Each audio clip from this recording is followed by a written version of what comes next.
By the early 19th century, Tennessee's mountains rang with the sound of axes and hammers as settlers built towns from timber and minerals.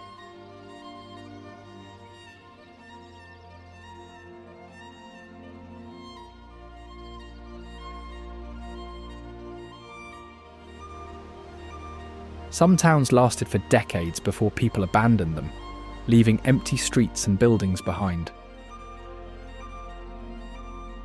Rivers and streams have cut through the stone over centuries, forming cliffs, gorges, and rock formations that still stand today.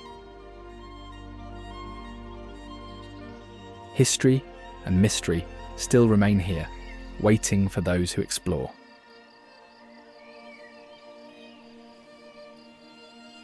Across the state, remnants of the past can still be found. In the Smoky Mountains, the Elkmont ghost town stands empty. Once a busy vacation spot, now abandoned buildings where families left everything behind and never came back.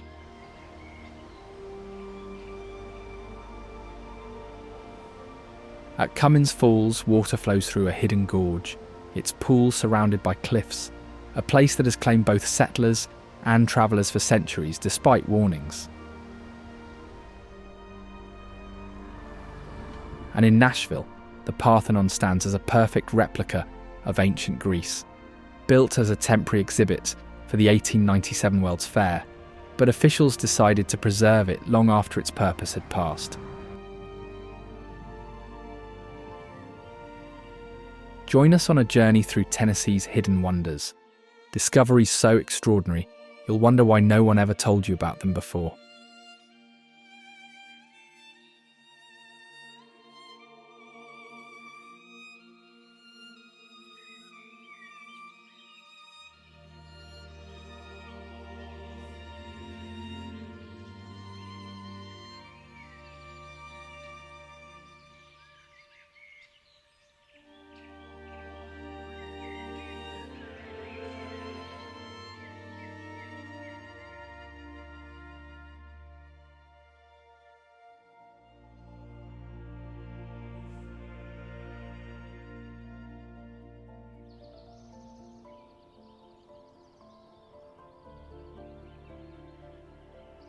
Despite being the most visited national park in the country, the Great Smoky Mountains are infamous for the many unexplained disappearances of people.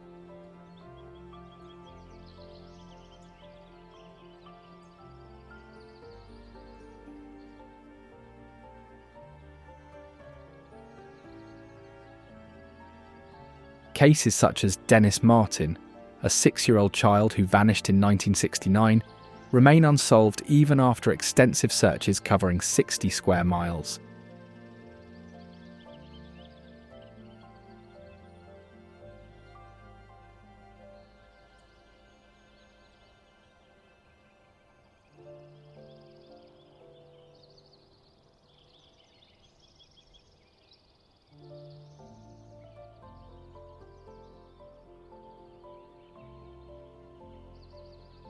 Some believe he was lost, others insist he was taken, either by a wild animal or a mysterious stranger seen nearby carrying cloth over their shoulder.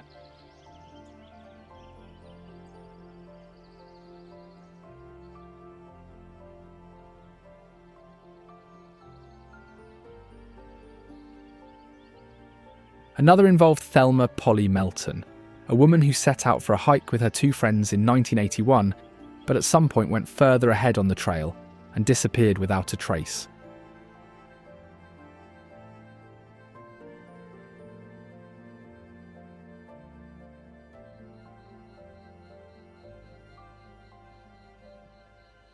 There are also whispers of feral humans living deep inside the untracked forests of the mountains, avoiding contact and sometimes said to be responsible for disappearances.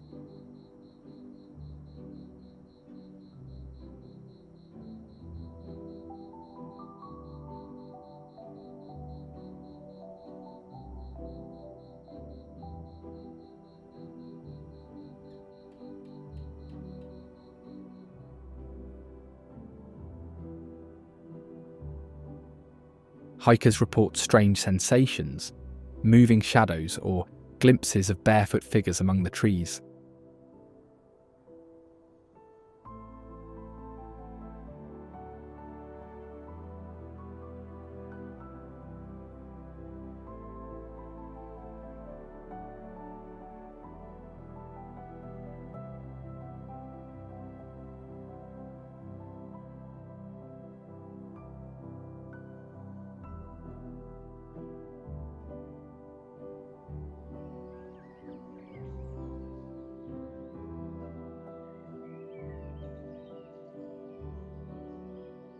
Meanwhile, a creature that is actually confirmed to be ever present in the trees of the mountains is the indigo bunting, especially where the forest meets clearings or roadsides.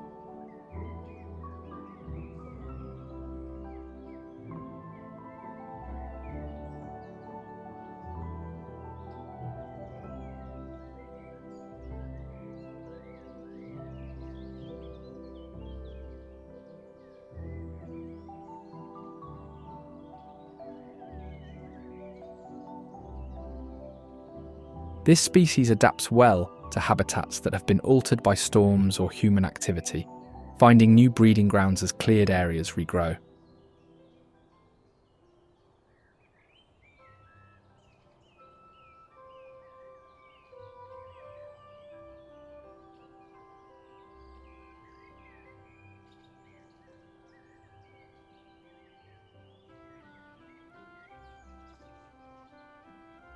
This is partly because it can navigate by reading stars, an adaptation rare among songbirds.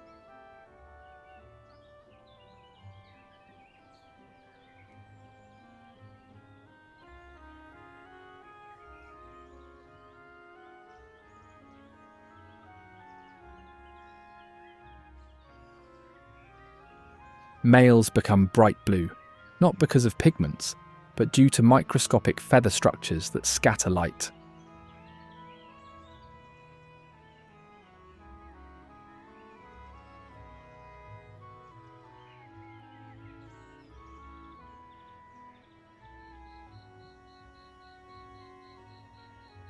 Deeper in the forests and shrublands of the Smokies are the black bears, omnivores who adapt their diet seasonally, sometimes doubling their body weight before winter.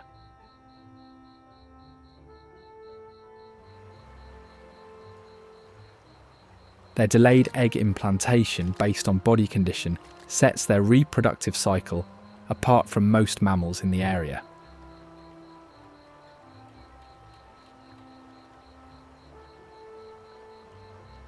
Dens are built in hollow trees, rock cavities and under roots, allowing black bears to survive periods of low food and colder weather without truly hibernating.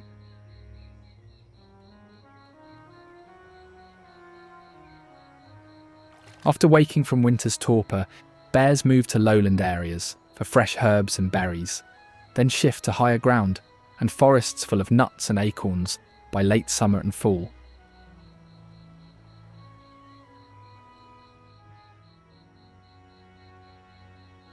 Yearling bears may roam into new habitats when food is scarce or mothers abandon them, especially during the busy months of May through August.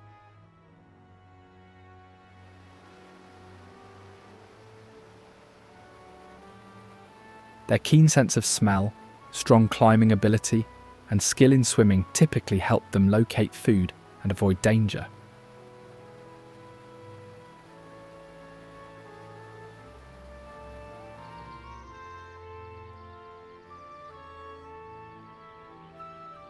The isolated valley of Cades Cove draws its name from Chief Cade, a Tsiahi leader whose legacy was confirmed by early European traders.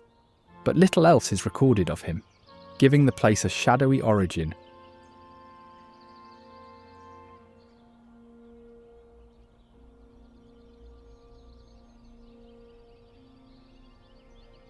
It is well known for its unpredictable weather, where a sunny afternoon turns into a violent storm within minutes.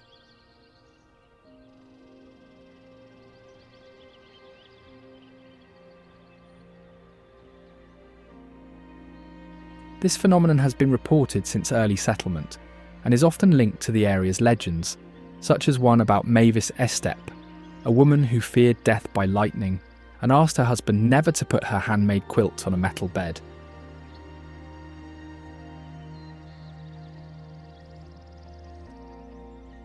After her passing, her request was ignored, and her husband was then found charred without explanation.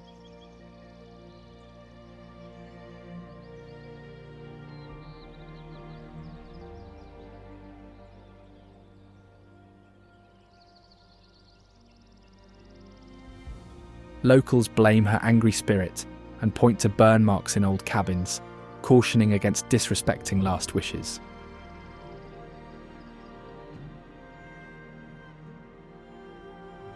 Elkmont Ghost Town began as Little River, named for its position along the upper Little River Valley.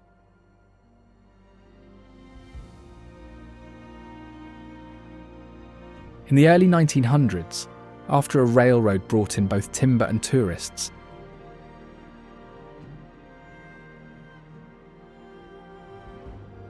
the Knoxville Elks Club frequented the area, and the name shifted to Elkmont in their honour.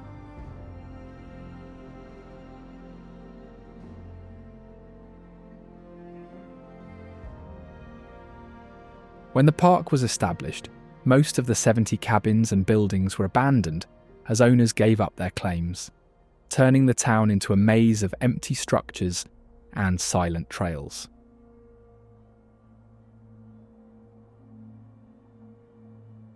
The Elkmont Whisper is a phenomenon where groups of people hear repeated names or phrases, but the source is never found, adding to the town's uncanny reputation.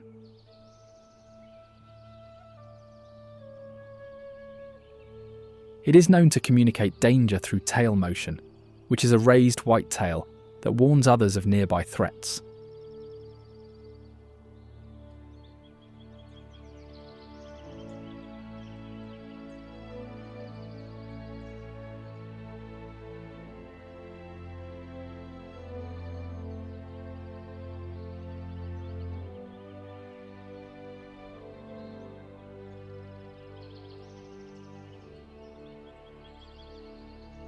In fact, it has great senses vital for survival, with ears that rotate to catch sounds from all directions, and a moist nose that helps detect scent trails of predators or food.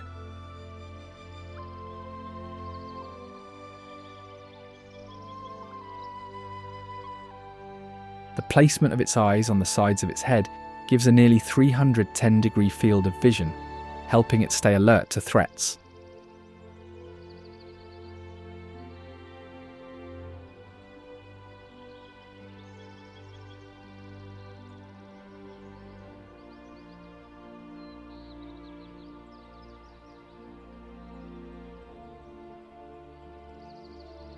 Fawns are born with white spots, which act as natural camouflage against the sun-dappled ground during the vulnerable early weeks of life.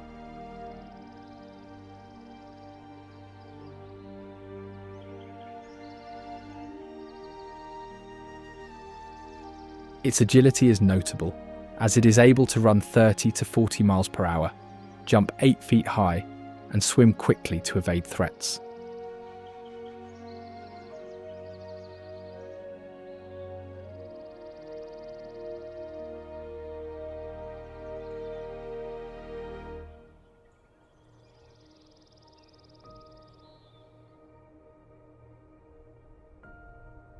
Sharing the same space as the deer in Cades Cove, and even the limited areas like Elkmont, are the thousands of synchronous fireflies that perform a unique mating ritual each June. After pupation in spring, adults emerge for a brief mating period lasting around 2 weeks, focusing entirely on reproduction without feeding.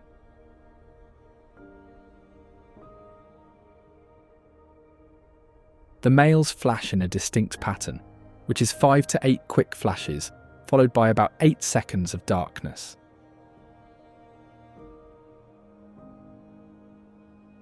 It then becomes synchronized with nearby males, creating waves of light pulsating through the forest, and females respond with flashes from vegetation while remaining mostly still, guiding the males toward them.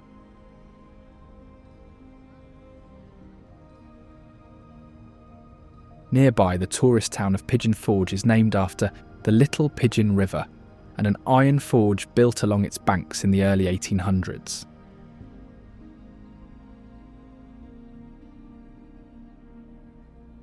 The forge, built by Isaac Love near what is now the old mill, played a significant role in the town's early economy.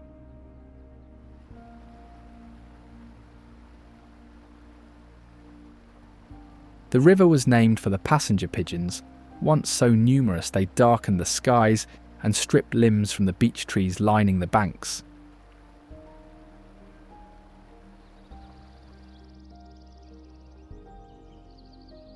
However, the rapid disappearance of passenger pigeons remains a mystery tied to the region's history and environment.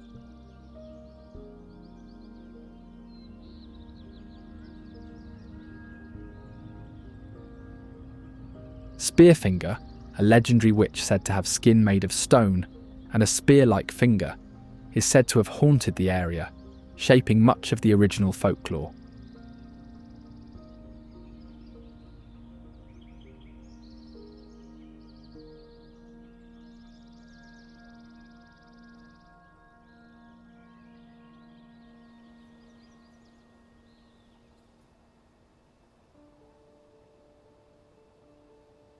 Watauga Lake is a man-made reservoir created in 1948 when the Watauga Dam flooded the area, including the old town of Butler, which now lies submerged beneath its depths.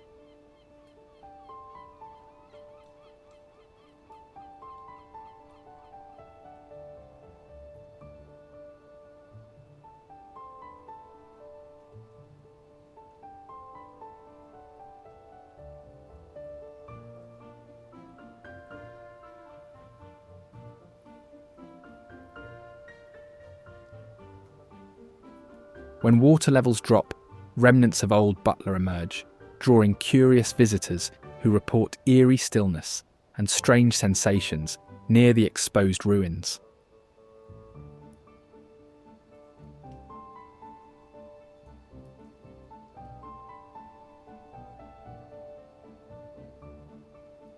Some say whispers can be heard carried on the wind, voices from the town beneath the water.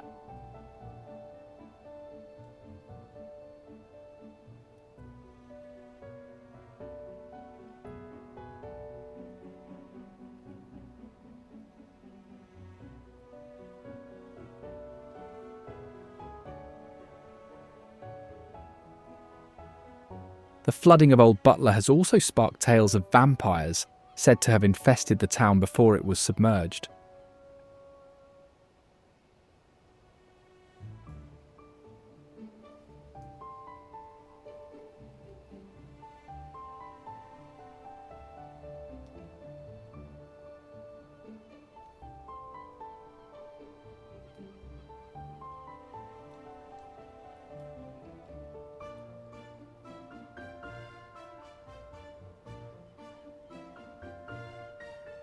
According to some accounts passed down locally, the flood was a drastic attempt to rid the area of these creatures, and if the lake is drained for too long, the vampires might return.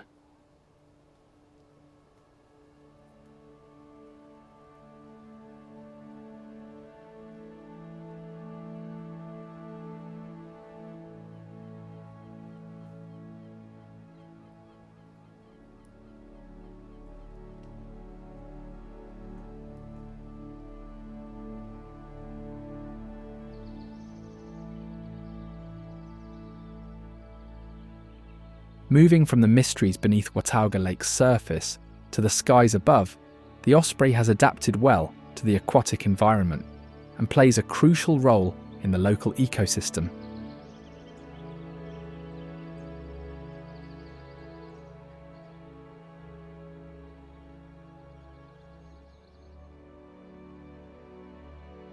This bird of prey has specialised features that make it a highly skilled fish hunter, as it has an almost exclusively piscivorous diet.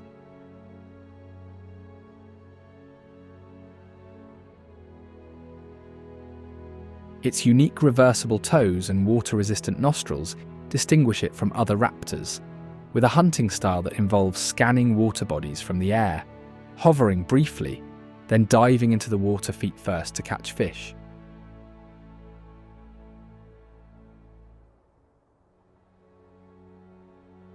It can fish in shallow waters up to around 3 feet deep and often carries its catch with the fish's head facing forward for aerodynamic flight.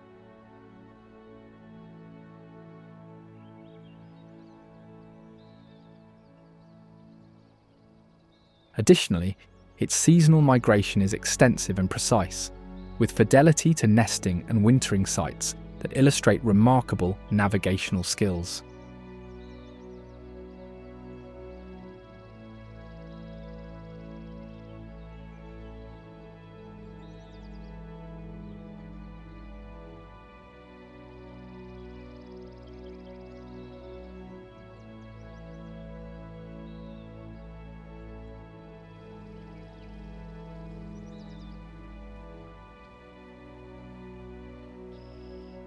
From the powerful osprey diving to catch fish to the surface-dwelling Canada goose, both birds rely on the lake's waters, yet interact with it in different ways.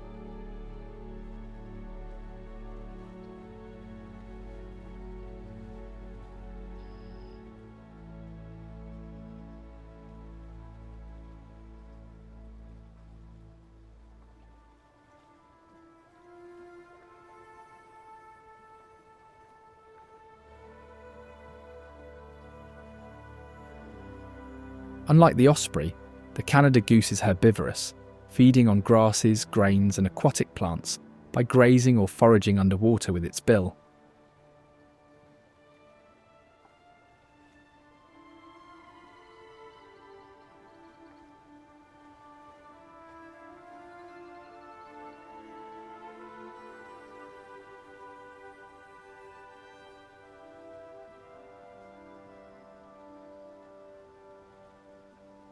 Despite its plant-based diet, it is notorious for displaying defensive group behaviour, often aggressively chasing threats far from its nesting area with its peers.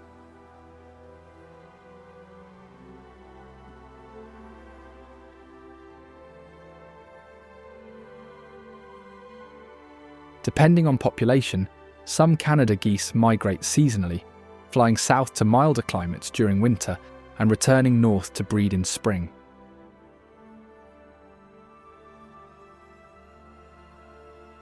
However, many have adapted to human-altered landscapes and have become year-round residents around Watauga Lake.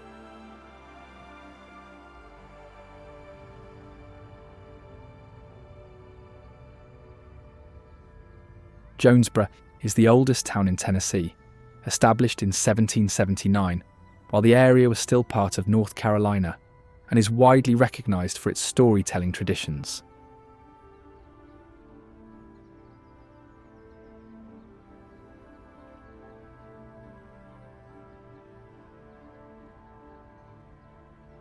It was named after Willie Jones, a North Carolina legislator who supported the westward expansion beyond the Appalachian Mountains.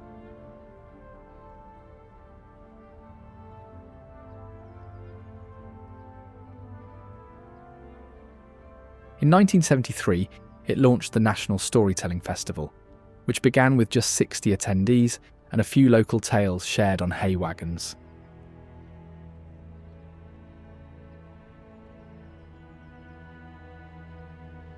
Today, this event attracts thousands who come to hear stories of every kind set in the town's historic streets, such as ancient folklore, personal narratives, and contemporary tales.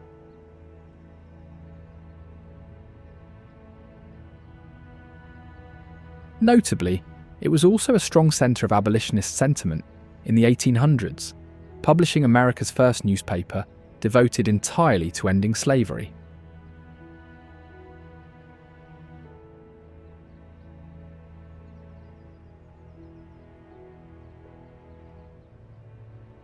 Early residents were active in political debates, and the town was part of the short-lived state of Franklin, an autonomous territory that never gained official US recognition.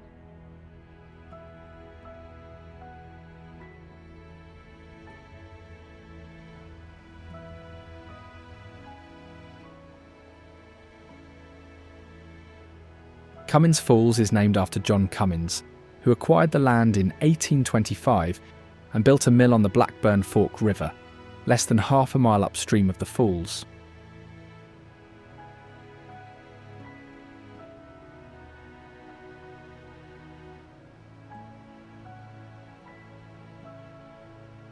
The centrepiece is a 75-foot waterfall dropping into a large plunge pool, known as one of the best natural swimming spots in the country.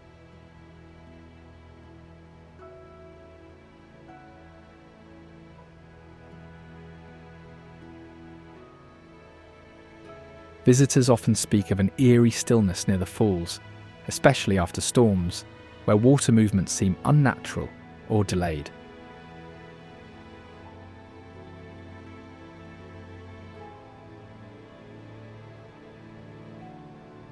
Some also report faint echoes of the old mill's operation on quiet days, as if the machinery still worked deep beneath the surface.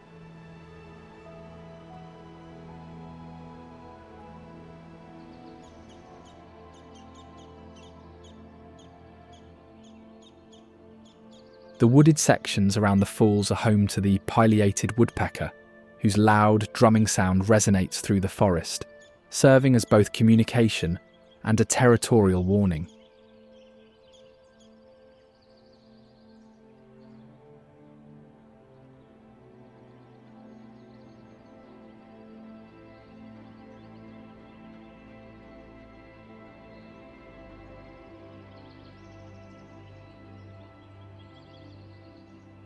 It is characterized by its strong, chisel-like beaks, perfectly designed to excavate large rectangular holes in dead or decaying trees to find insects such as carpenter ants and beetle larvae.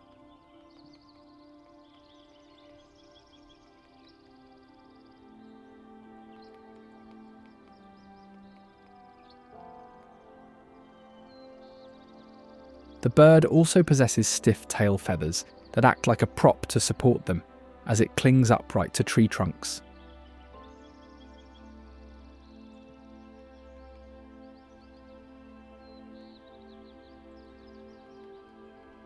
To protect against injury while drilling, it has long, barbed tongues and special feathers to keep wood particles out of its eyes.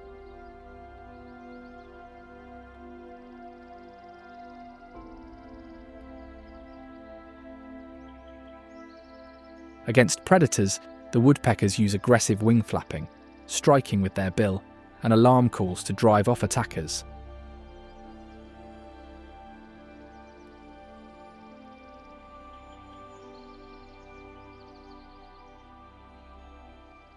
Nest relocation is sometimes employed after predation threats.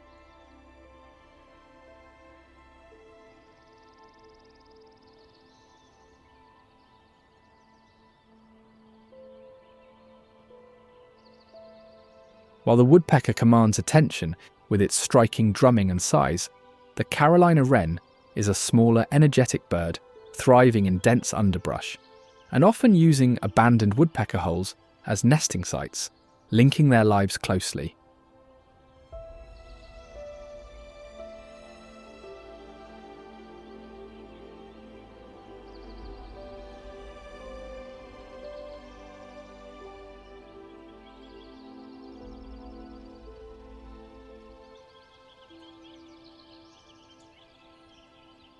It forages energetically mostly near or on the ground, flipping leaf litter and probing tight spaces to find hidden prey.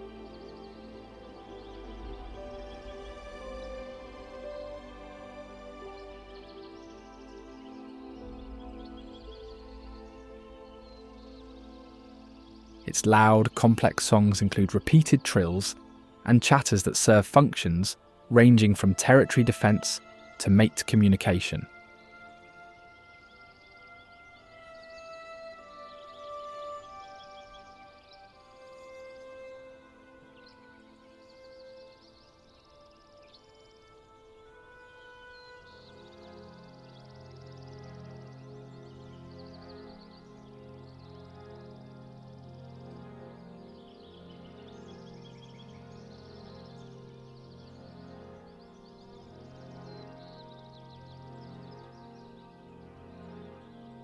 The Clinch River in eastern Tennessee has been a significant location for Native American activity and early settlers, marked by frontier forts and treaty sites.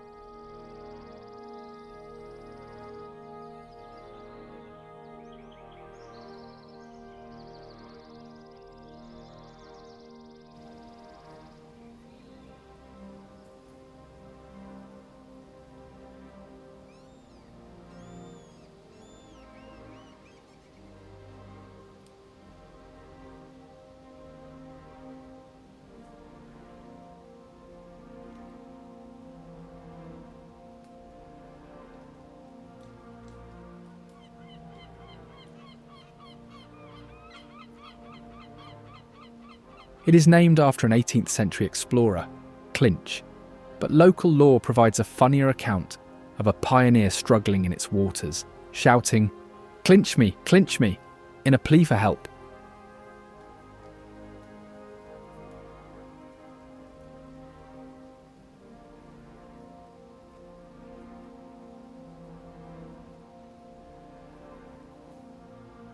This was a phrase that meant grab me or hold me tight, and the river's name was born from that desperate cry.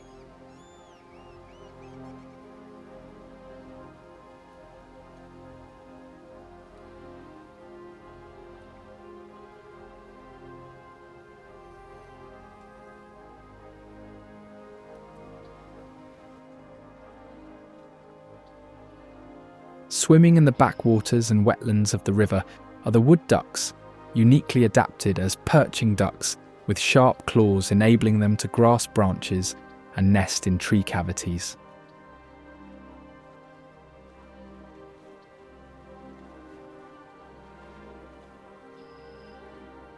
Their colourful plumage, such as iridescent green, purple and chestnut among the males, makes them notable among waterfowl.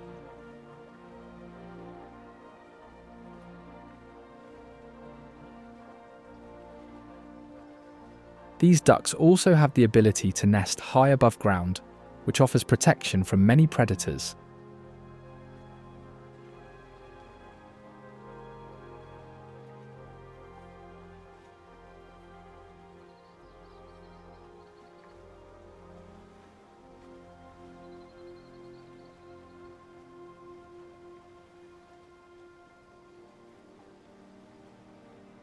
Their diet changes seasonally, favouring plant material in winter and increasing animal prey in breeding seasons.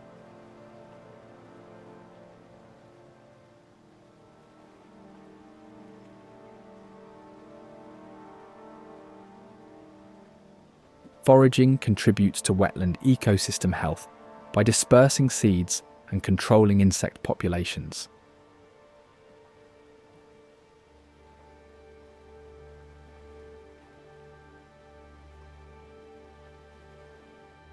Additionally, the Clinch River is widely recognised as one of the premier trout fisheries in the eastern United States, drawing anglers from near and far.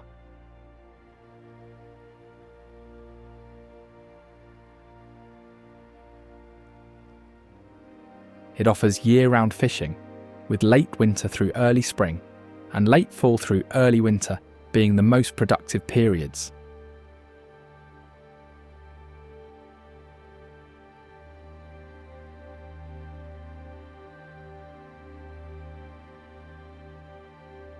Fish in this river are known for their robustness and quality, producing trophy catches. The primary species found here include rainbow trout, with most average trout running 11 to 12 inches and many reaching 14 to 16 inches or larger.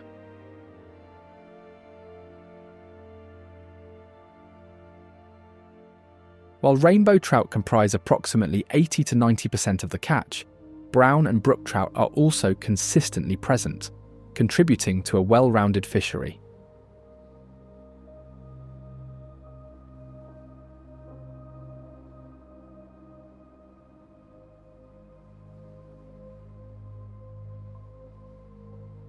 Created in 1936 by the Norris Dam on the Clinch River, entire communities and ancient archaeological sites were flooded, preserving buried stories beneath the water.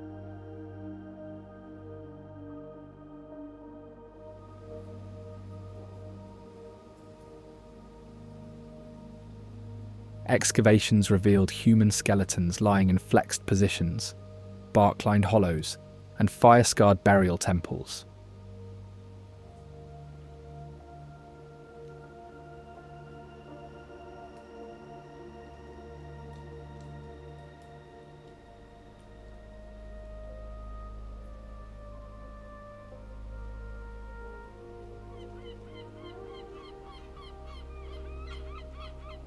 Local stories mention possible skinwalker sightings, shape-shifting figures in animal forms seen near the lakeshore.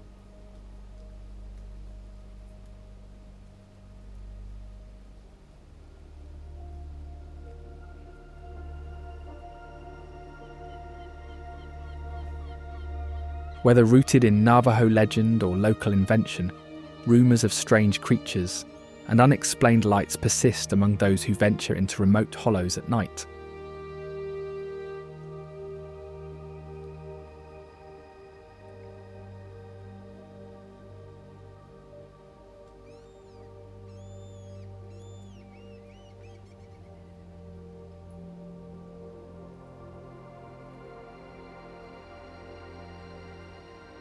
The settlement of Lewiston was one of the many communities that had been submerged under the lake, its site occasionally revealed when water levels drop, and earning the local nickname Lewiston Sea.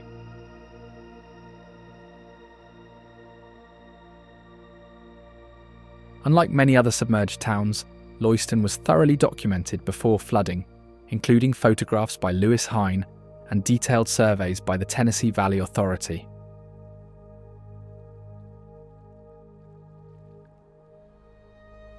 Many displaced residents formed New Lewiston on higher ground, while others resettled in surrounding towns.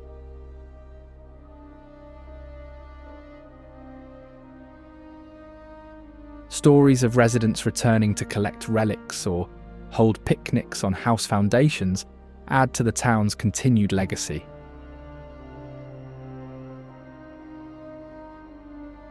Due to its relatively lively past, it is said that voices and laughter can still be heard drifting over the exposed ruins on calm nights.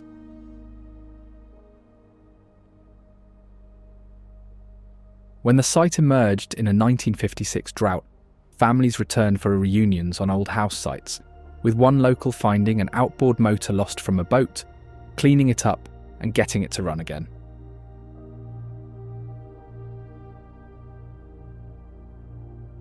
Pinson Mounds is the largest Middle Woodland period mound complex in the southeast, covering about 400 acres.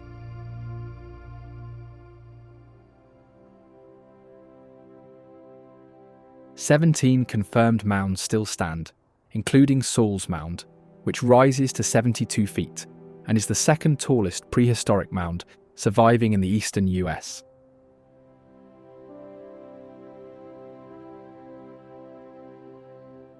Archaeological evidence suggests the mounds were used primarily for ceremonial and religious purposes between approximately 100 and 300 AD.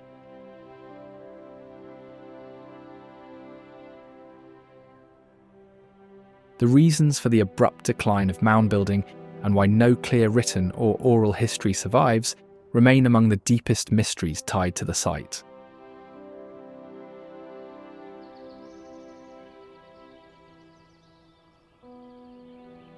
The open fields and scattered trees nearby draw the attention of the eastern bluebird, an obligate cavity nester that relies on natural cavities, often left behind by woodpeckers, or nest boxes placed by humans.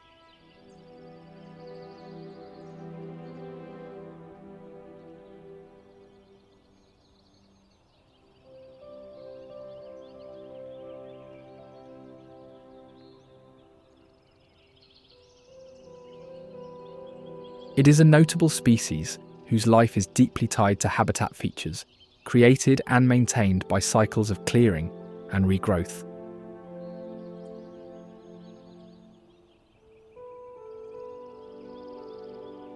This bird's compact body, sharp eyesight, and alert posture allow it to spot insects at long range, even in the shifting light on the mound slopes.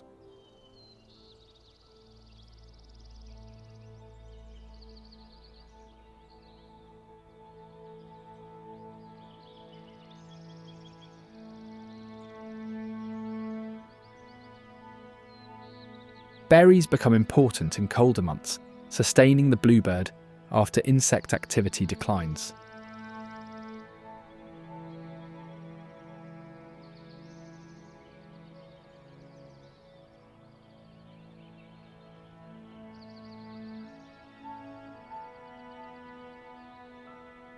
Some individuals are year-round residents, while others migrate short distances southward for winter, especially after cold spells or food shortages.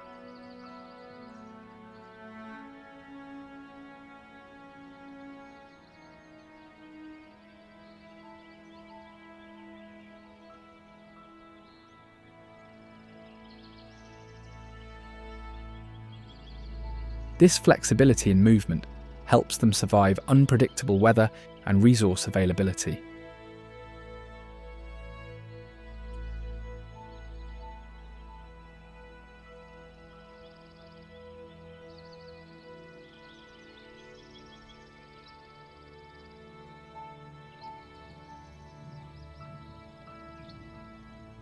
Snake Mountain, rising along the North Carolina-Tennessee border, forms part of the Blue Ridge Amphibolite Range.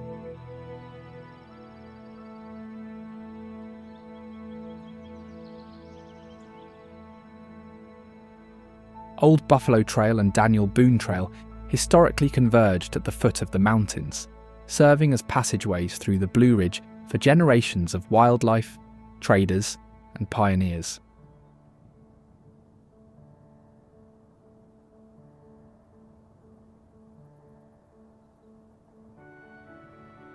It is also characterized by its rare soils and unique ecosystems that support unusual plant life not found elsewhere on nearby peaks.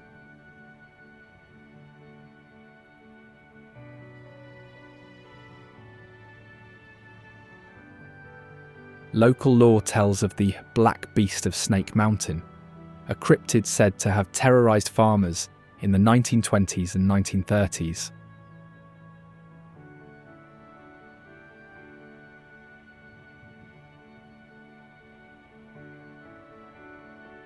Reports claim the animal could outrun cars, leap onto roofs and vanish without a trace, leaving witnesses frightened and confused, and no concrete evidence was ever found.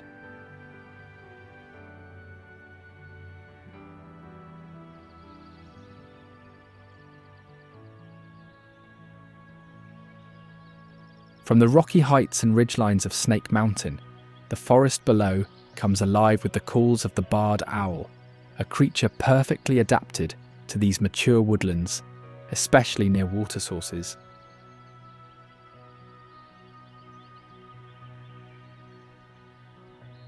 They have soft, rounded wings for silent flight, and feathers with serrated edges to muffle sound, allowing them to hunt stealthily.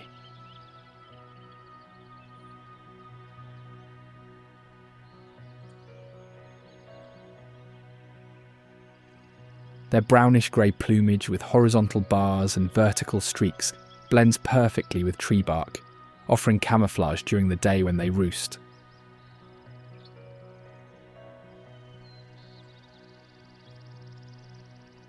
As opportunistic predators, the owls primarily feed on small mammals like mice, squirrels and rabbits, birds, reptiles, amphibians, insects, and aquatic prey such as crayfish and fish.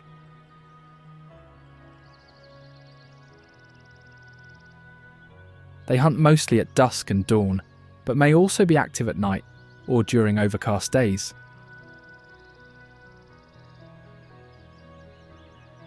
These birds especially stand out for their size and distinctive call, often heard as a series of hoots that sound like, "Who cooks for you? Who cooks for you all?"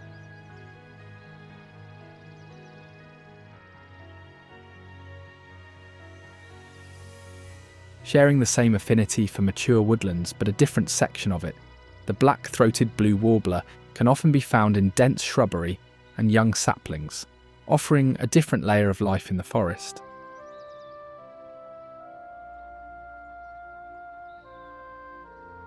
In fact, it relies on a thick understory composed of maples, hobblebush, and other broad-leaved shrubs, where they forage actively and nest close to the ground.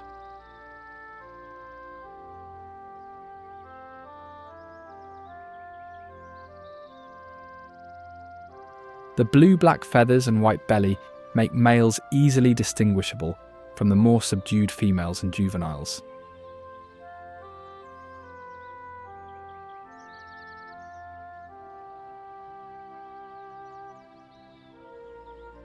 It is a locally common summer resident, spending summers breeding in mixed deciduous coniferous forests of the Appalachian region, including Snake Mountain, and wintering in tropical forests in the Greater Antilles such as Cuba, Jamaica, and Hispaniola.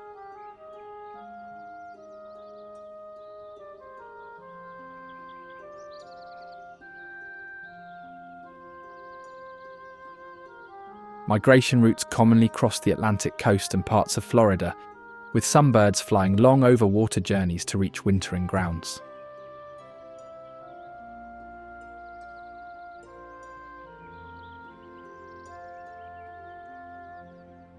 Cumberland Caverns, stretching over 27 miles beneath Cardwell Mountain, is Tennessee's longest show cave and one of the largest in the nation.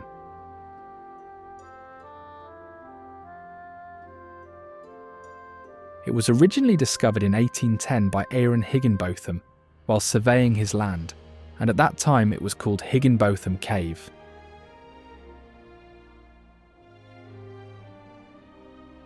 The cave seemed endless to Higginbotham, who famously became trapped for 3 days when his torch went out.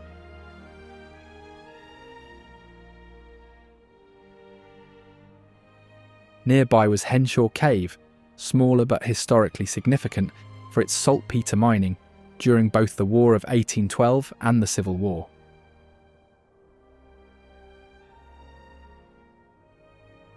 However, the modern Cumberland Caverns formed from the connection of these two caves in 1953 by members of the National Speleological Society through a tight passage nicknamed the Meat Grinder.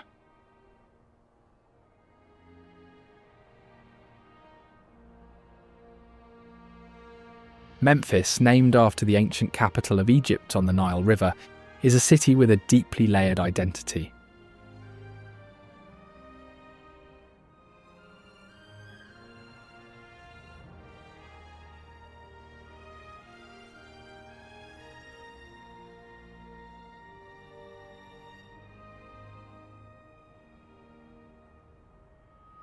Founded in 1819 by John Overton, James Winchester, and Andrew Jackson, the city itself grew rapidly on the banks of the Mississippi River, becoming a major centre for cotton trade and river traffic.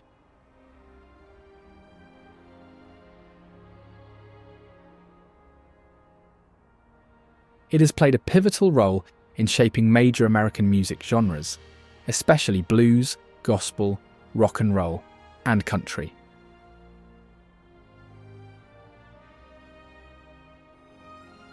The city's influence remains global through figures like Elvis Presley and B.B. King, whose legacies echo in the many music festivals, museums, and historic Beale Street.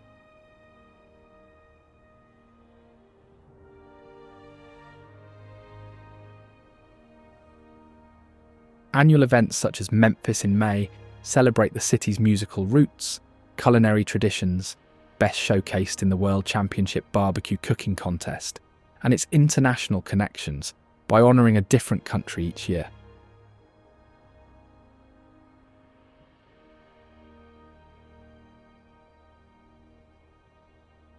The blues scene in Memphis is the heartbeat of the city's cultural identity, deeply rooted in its history and continuing to influence music worldwide.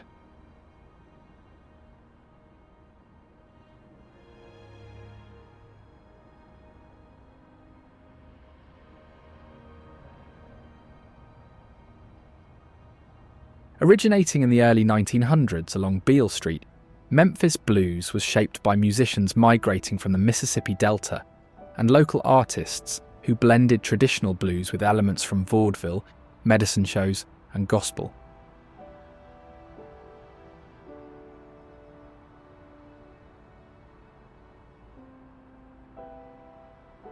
Beale Street became the epicenter for blues legends like W.C. Handy, who is often called the father of the blues, and musicians such as B.B. King, Howlin' Wolf, and Memphis Minnie.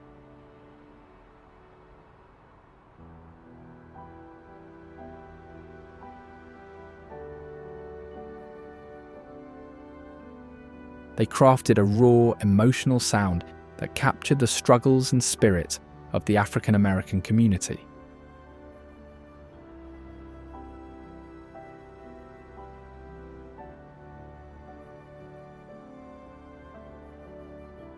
The music's influence later spread into rock and roll and soul, with iconic recording studios like Sun Records and Stax Records, ushering in stars such as Elvis Presley, Otis Redding, and Albert King.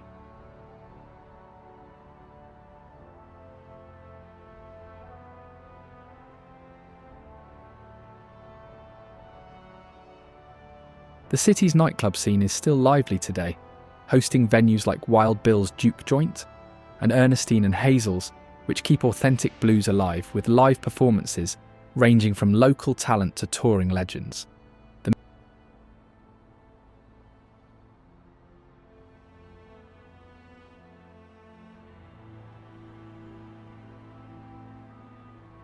The Memphis Pyramid owes its name and form to the city's namesake, an ancient metropolis on the Nile River known for its monumental pyramids.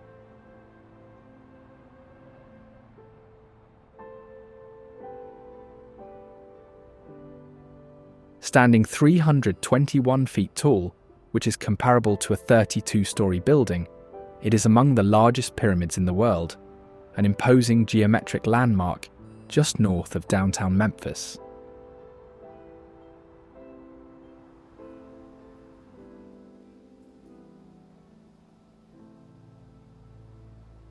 The Mississippi River has been both a source of life and mystery.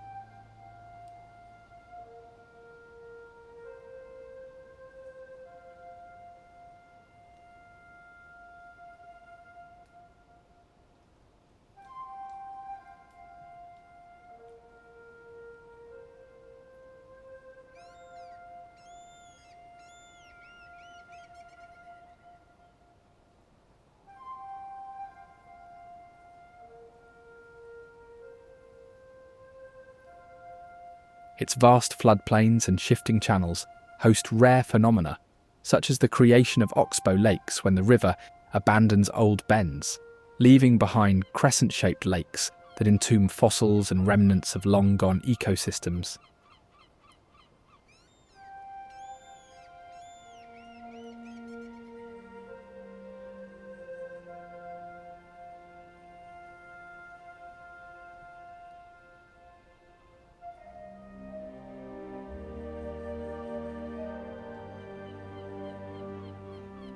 The river has also been the focus of stories about long-extinct giant serpents and elusive river monsters said to lurk beneath its murky depths.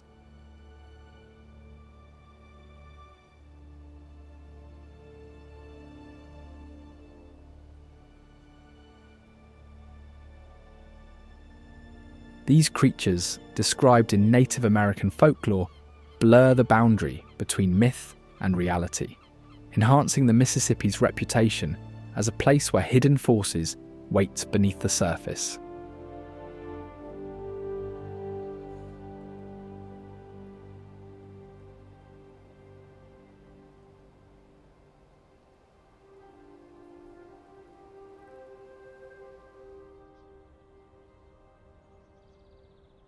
The previously mentioned World Championship Barbecue Cooking Contest is an annual event that unites pitmasters from across the globe to compete in crafting the finest barbecue.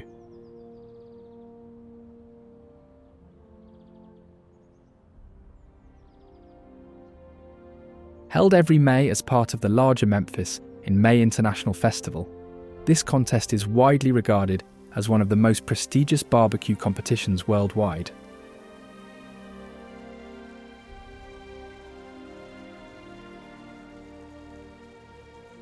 Contestants bring diverse styles and techniques, often focusing on ribs, pork shoulder, and whole hogs, showcasing a wide range of regional flavours and smoking methods.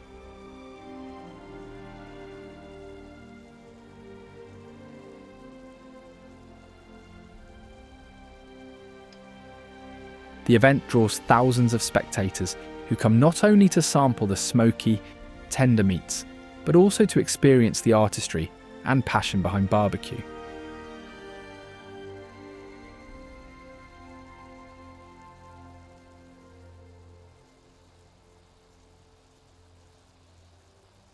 contest includes rigorous judging criteria addressing taste, tenderness, and appearance, with teams competing for top honours in multiple categories.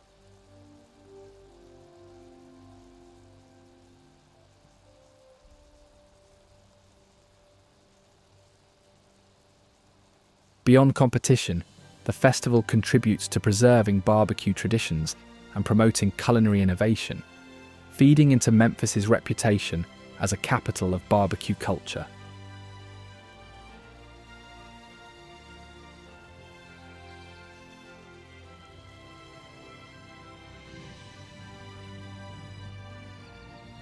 Originally believed to be a rift valley, Sequatchie Valley is actually an eroded anticline, characterised by steep escarpments on both sides, lending a dramatic natural frame to the fertile valley floor.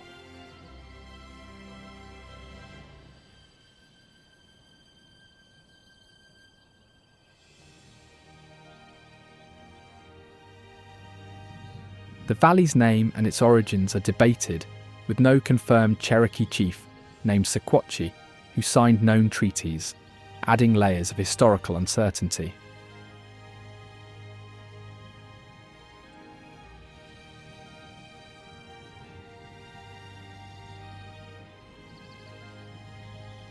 It is known today as the hang-gliding capital of the East, thanks to natural ridge lift phenomena, which are air currents that pilots use to soar and stay aloft, making the skies above a stage for frequent paragliding and hang-gliding activities.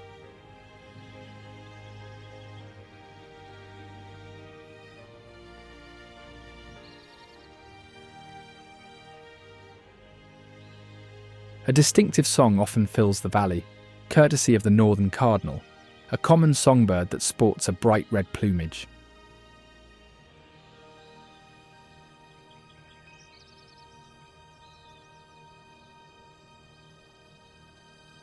Their short, strong beaks are perfect for cracking seeds and eating berries, but they also consume insects, especially during breeding season when protein is crucial.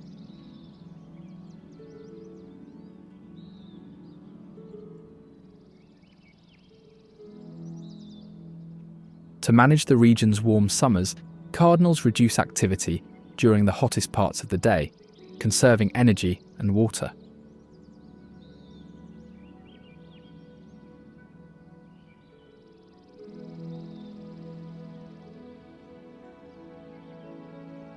However, they are also territorial and aggressive in defending their nesting areas, often signalling alarm with distinctive chip calls.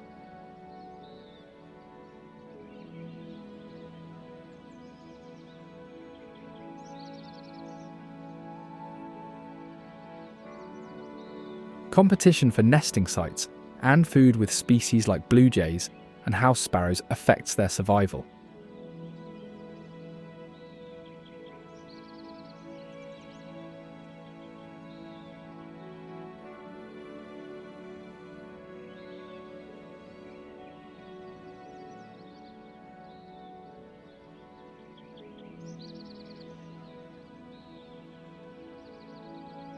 Located within the fiery gizzard area of South Cumberland State Park, Foster Falls is a 60-foot waterfall, cascading over rugged rock formations into a large pool below.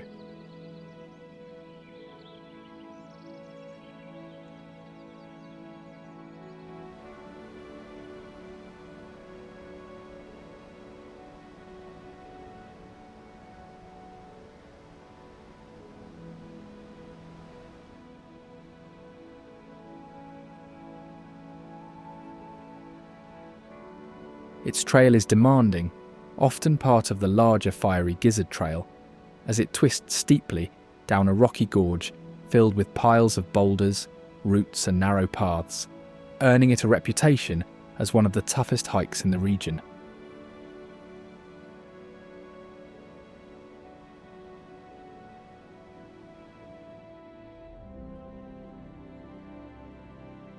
Sharing the same landscape as the Cardinal, but down in the grassy meadows and farmlands instead, is the eastern cottontail rabbit.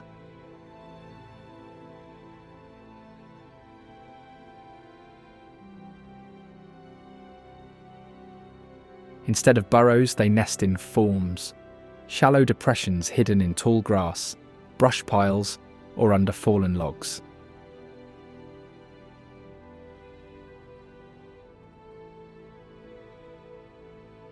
Their fur provides camouflage, and their ability to freeze motionless helps avoid predators.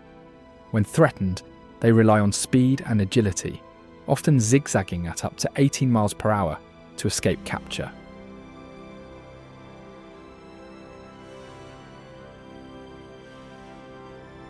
Unfortunately, they still face heavy predation pressure from many bigger mammals, as well as birds of prey, and diseases such as tularemia can be fatal to populations.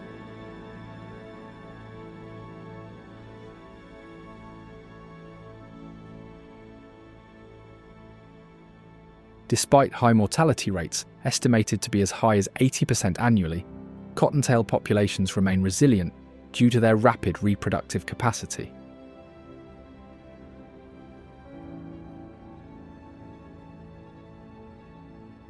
Established in 1785, Clarksville is one of the oldest cities in northern Tennessee, near the Kentucky border.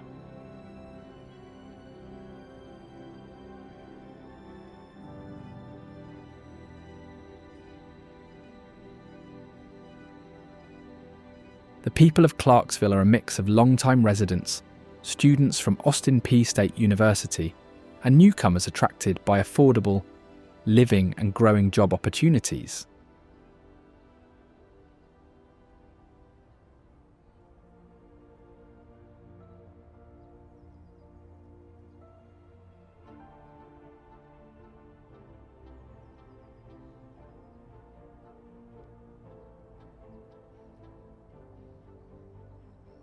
Its culture is marked by its connection to music, education, and sports, with a tradition of civic pride and community events.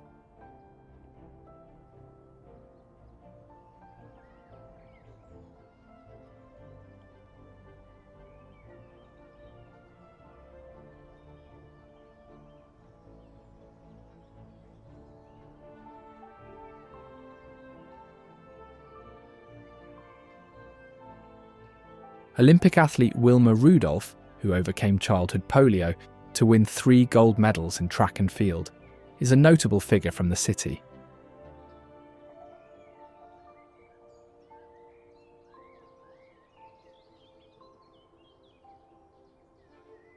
The city also retains elements of its early farming and river trade culture, while embracing modern growth.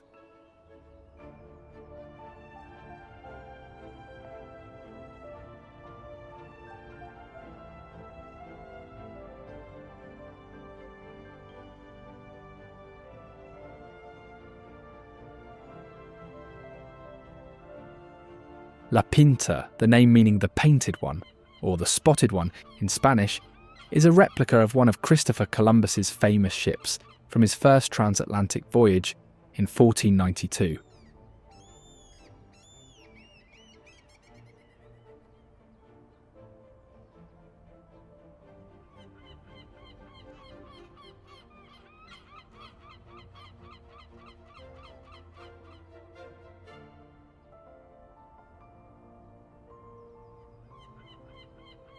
Although its exact original name remains uncertain, La Pinta was the fastest of Columbus's 3 ships, and is historically remembered as the vessel from which the first lookout sighted the New World, at dawn on October 12, 1492.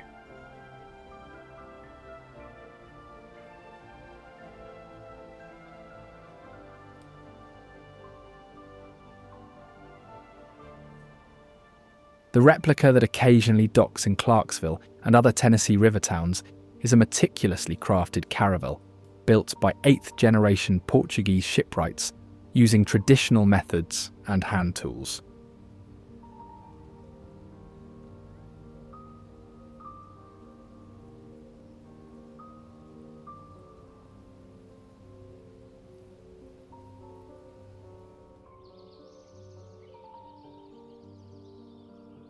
Stretching about 9 miles along an abandoned railway corridor near the Red River, the Clarksville Greenway winds through varied terrain.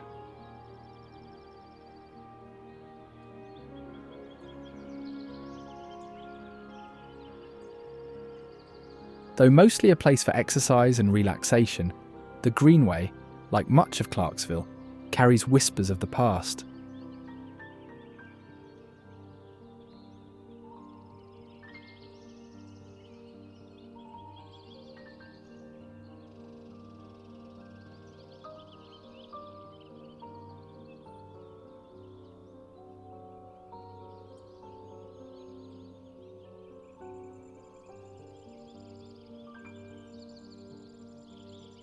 Some residents recount feeling unexplained cold spots or hearing faint echoes on misty mornings, adding a subtle edge of mystery to its peaceful setting.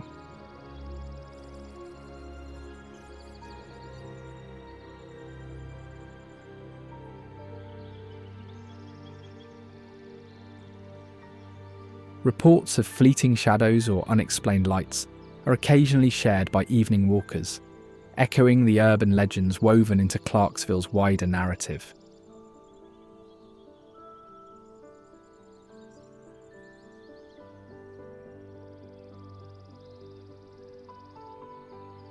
Regardless, its paved paths and benches provide rest points, while wildlife such as birds, small mammals, and native wildflowers invite quiet observation.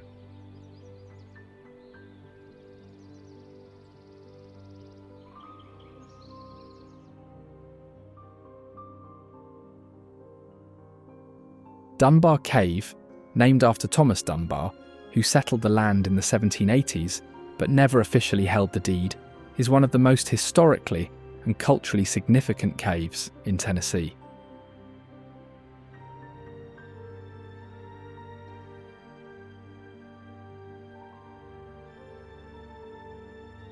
This sprawling cave system, stretching over 8 miles, has been a site of human activity for thousands of years, with artefacts dating back to the Paleo-Indian and Archaic periods.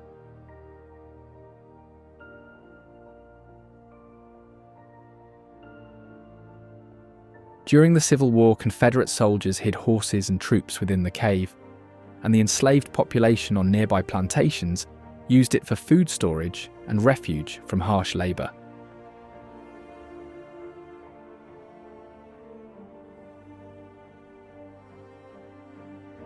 In more recent times, the cave has been the site of unsolved crimes, adding to its aura of mystery.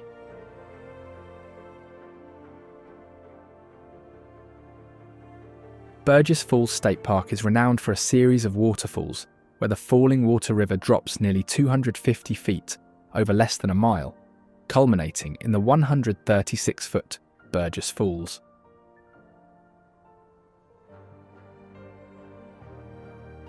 The falls plunge into a limestone gorge surrounded by sheer cliffs, creating a dramatic natural amphitheatre carved through ancient geological layers dating back to the Mississippian and Devonian periods.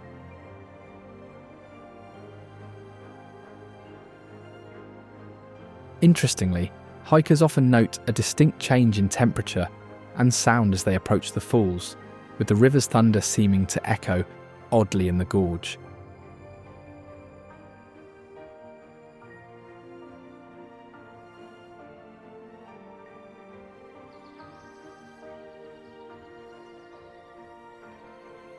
The skies above and the hidden ledges offer refuge to the barn swallow, an exceptional flyer.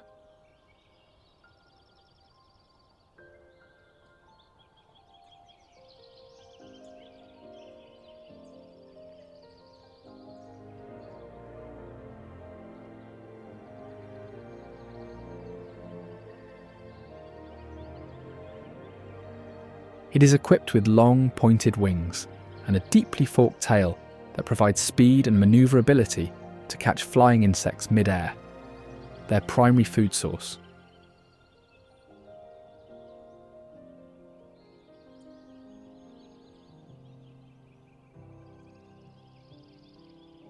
Its nest, expertly constructed from mud pellets mixed with grass and lined with feathers, is typically found on vertical surfaces such as ledges, bridges, barns, and occasionally caves.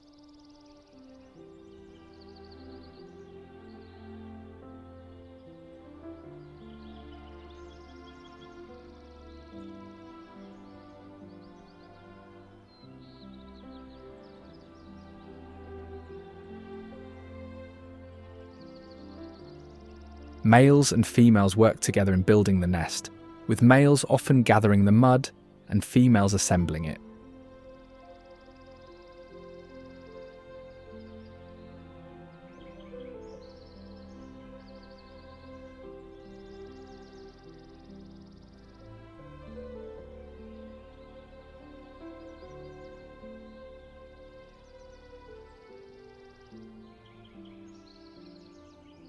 They are known to form small colonies during the breeding season, but maintain territorial defence around their nests against rivals.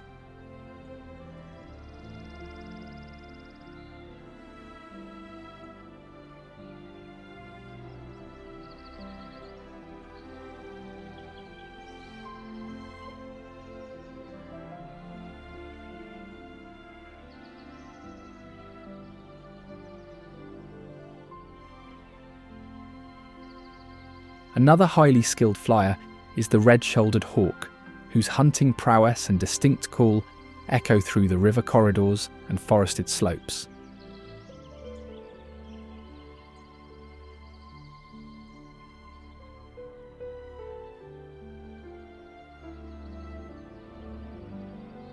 It is medium-sized, identifiable by its reddish-brown shoulder patches, barred reddish breast, and broad wings with white crescent-shaped patches visible during flight.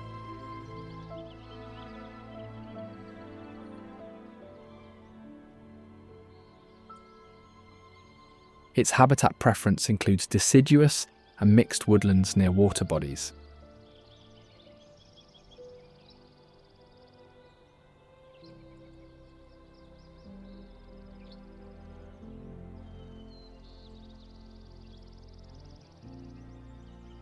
This bird of prey utilises keen binocular vision and acute hearing to detect prey from low perches 6 to 15 feet above ground or while soaring.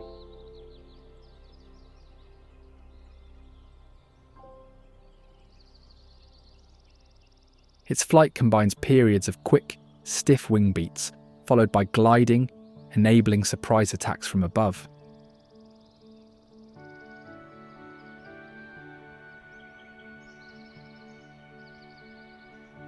The hawk's diet mainly consists of small mammals like rabbits and squirrels, amphibians, reptiles, small birds, and large insects.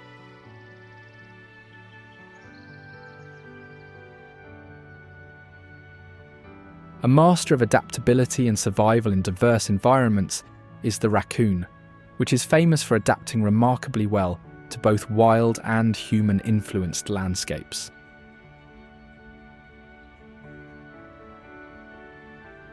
Known for their dexterous front paws and mask-like facial markings, they use these traits to forage efficiently and manipulate objects.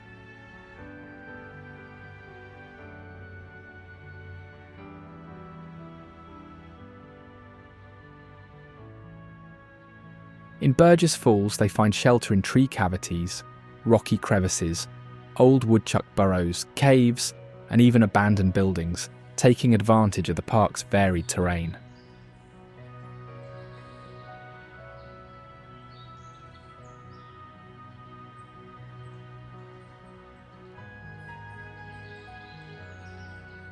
Raccoons must also balance the threat of predation with their boldness and resourcefulness, using their agility and environmental knowledge for survival.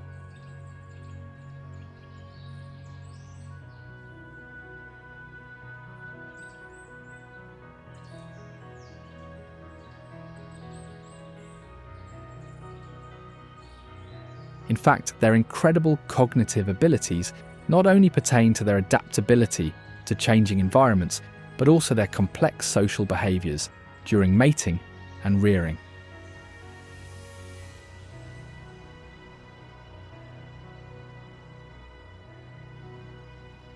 The city of Chattanooga, located in southeastern Tennessee, along the Tennessee River within the Appalachian foothills, possesses a culture that is a blend of historic industries, musical traditions, and outdoor adventure. It has deep ties to Native American history, with evidence of continuous settlement for over 8,000 years, and the Chickamauga Mound as the oldest visible relic.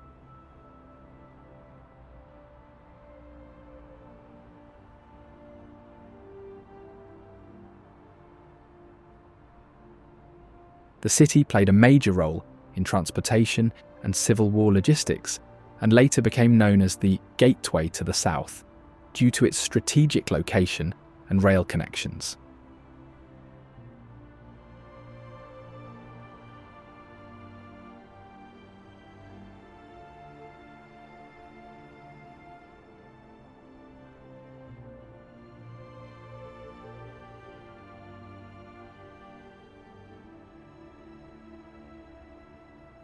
Additionally, it is also regarded as one of the most haunted cities in the southern region.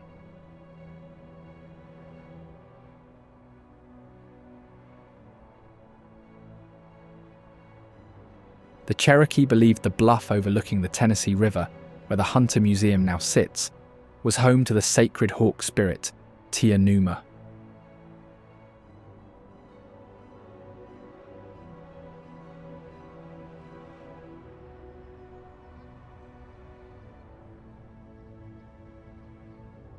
Following the forced Cherokee removal, legends of curses, hauntings, and spectral sightings emerged.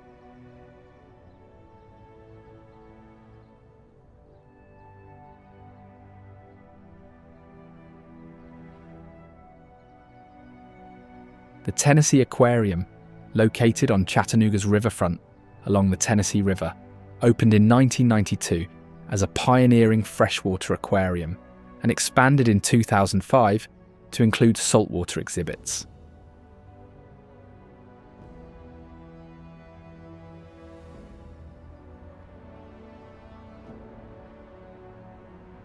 Designed to follow the journey of water from mountain streams to the sea, the aquarium features habitats representing ecosystems of the Tennessee River and beyond.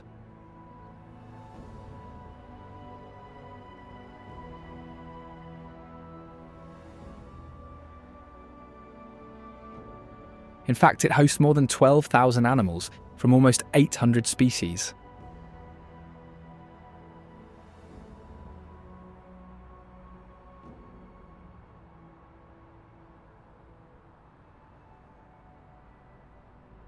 Flowing from the falls and wooded trails of Burgess Falls State Park into the heart of Chattanooga is the riverfront along the Tennessee River.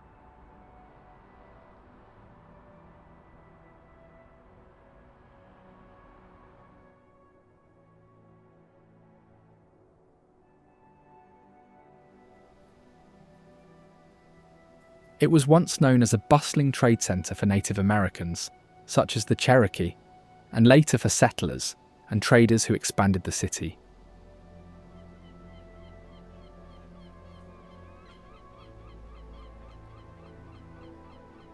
Today, it combines parks, trails, and historic sites, including the Tennessee Aquarium and the Hunter Museum.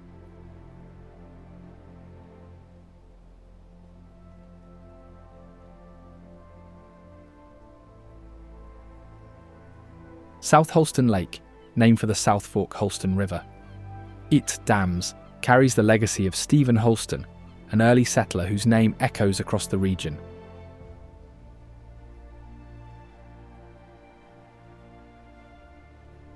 Created in 1950, the reservoir sprawls across 7,580 acres along the border of Tennessee and Virginia, surrounded by the towering Appalachian foothills and Cherokee National Forest.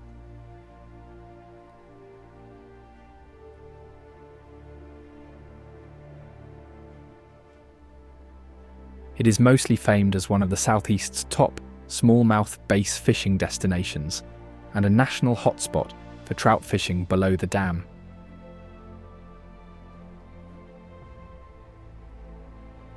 The lake's waters shift about 25 feet seasonally, creating dynamic shorelines for fish spawning and aquatic life thriving in the oxygen-enriched flows from a labyrinth weir.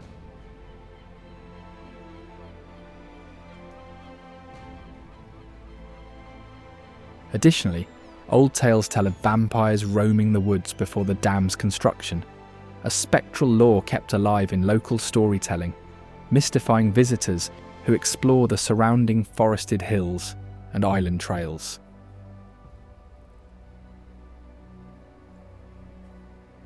In some rare drought years, Submerged remnants of lost communities beneath the lake's surface sometimes become visible, sparking curiosity and whispered legends about what lies hidden beneath the placid water.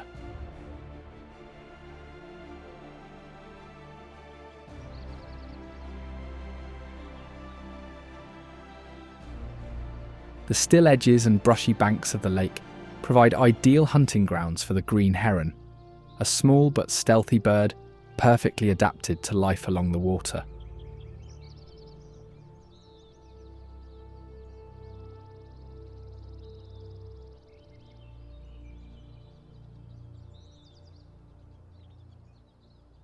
They have been observed to use bait, such as insects or feathers, and strategically drop them on the water surface to lure fish close enough to catch, which is a rare example of tool use in birds.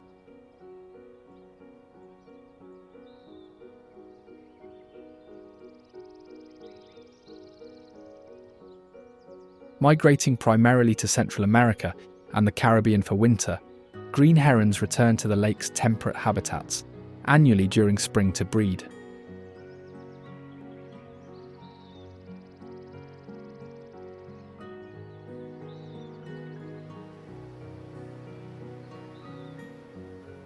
Males establish and defend territories near suitable nesting sites in trees or shrubs close to water and proceed to form monogamous pairs.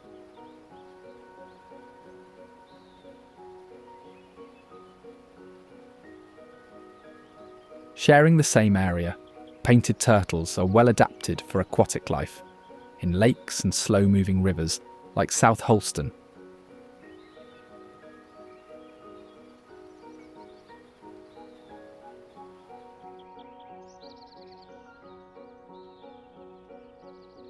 Their streamlined shells, marked with distinctive red and yellow patterns along the edges, aid in both protection and camouflage among water plants and submerged logs.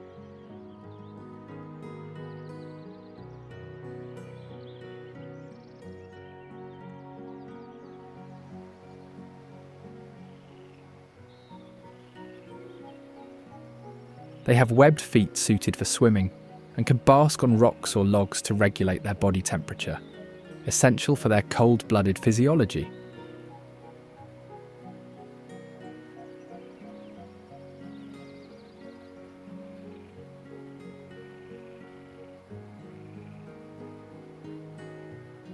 As omnivores, their diet shifts with seasons and availability, efficiently exploiting resources in both aquatic and occasionally terrestrial environments.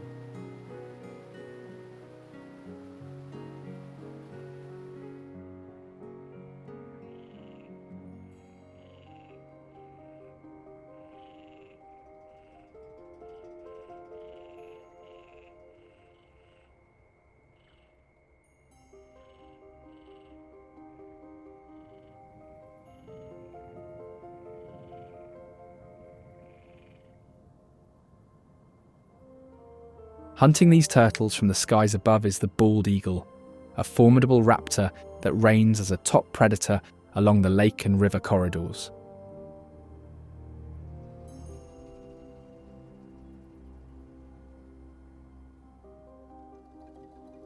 Their large wingspan, reaching up to 7 feet, provides soaring ability for long-distance travel and the precision needed to swoop over water surfaces.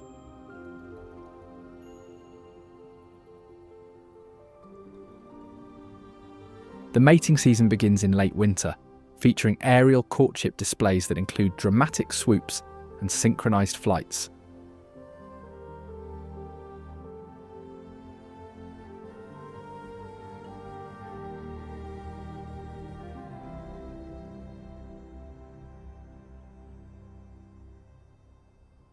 Eggs, usually 1 to 3 per clutch, are incubated equally by both parents for about 35 days.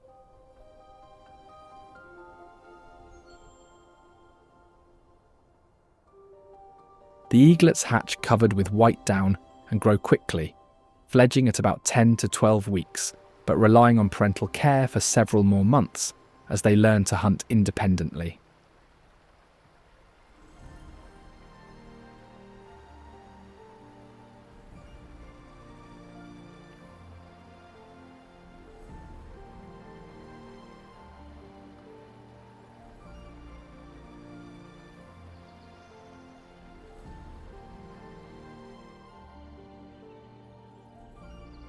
Their own potential dangers include habitat loss, human disturbance, pollution affecting their fish prey, and occasional threats from larger raptors and mammals.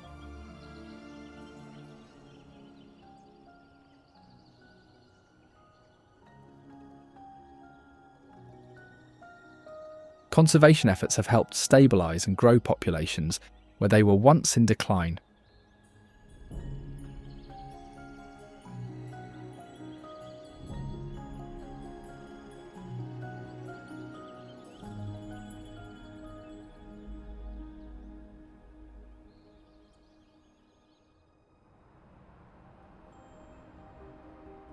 Nashville, the state capital, stands out as the heart of country music, with its culture intertwined with sound and song.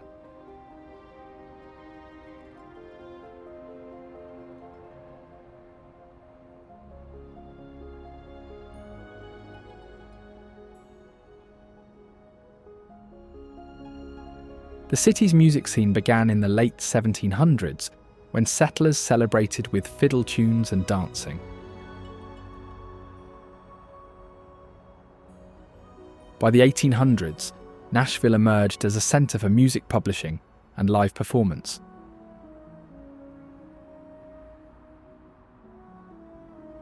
The Fisk Jubilee Singers, formed in 1871, brought spirituals to wide audiences around the world, strengthening Nashville's reputation as Music City.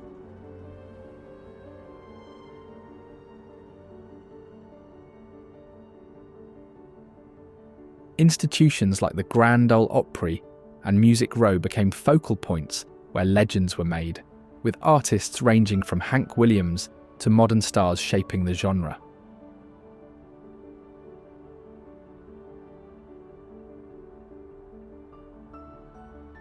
Otherwise, it also played a critical role during the Civil War and endured epidemics impacting populations and growth.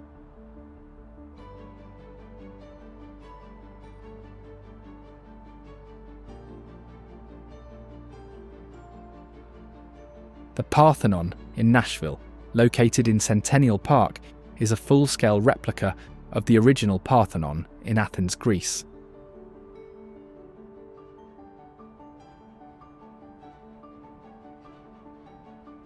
It was built in 1897 as part of the Tennessee Centennial Exposition to symbolize Nashville's nickname, Athens of the South, reflecting its connections to education and culture.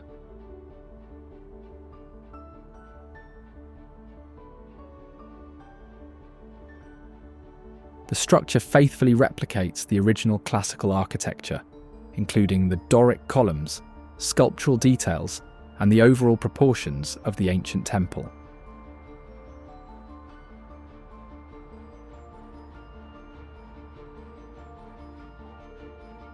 Inside the Parthenon stands a 42-foot-tall statue of Athena Parthenos, designed by artist Alan Lequire and unveiled in 1990.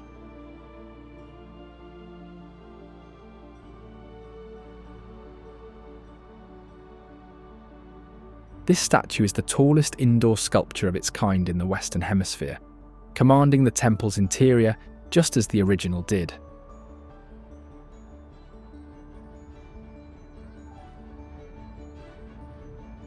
Standing tall at 617 feet, with 33 stories, Nashville's AT&T building is a commanding presence downtown, instantly recognizable by its twin spires that resemble the pointed ears of a certain masked superhero.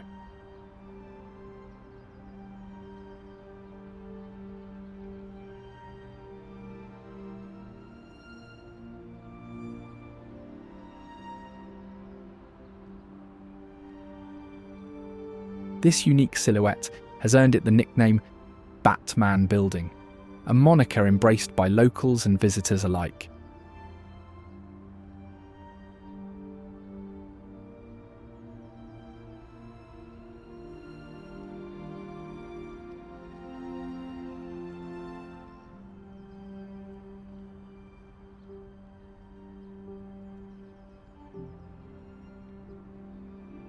The Tennessee state capitol in Nashville, completed in 1859, stands as an imposing Greek revival structure perched on Capitol Hill, the highest point in downtown.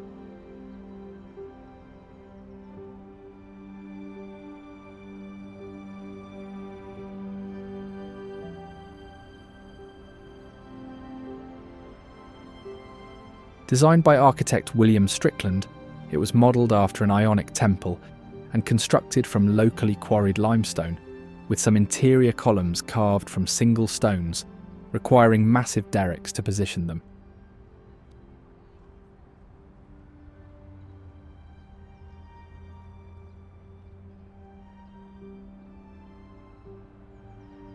Strickland, who died before the building's completion, was entombed in the northeast corner of the building.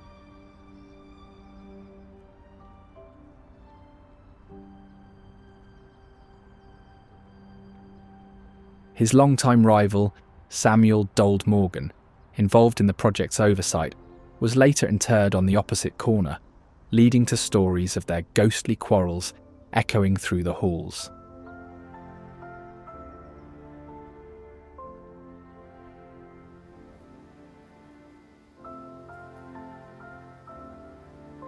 Reelfoot Lake State Park gets its name from the nearby Reelfoot Lake, a body of water formed by a dramatic natural event in the early 19th century.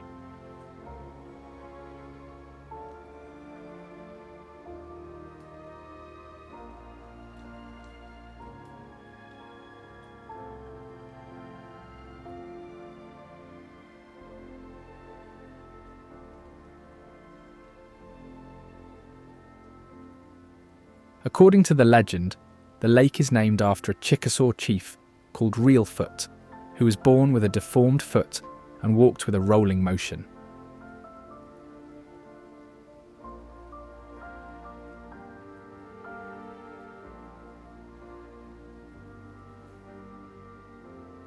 The story goes that Reelfoot defied the Great Spirit by kidnapping a Choctaw princess, prompting the spirit to stamp the earth in anger, causing the ground to quake and the Mississippi River to flood its banks, filling the depression left behind and forming the lake itself.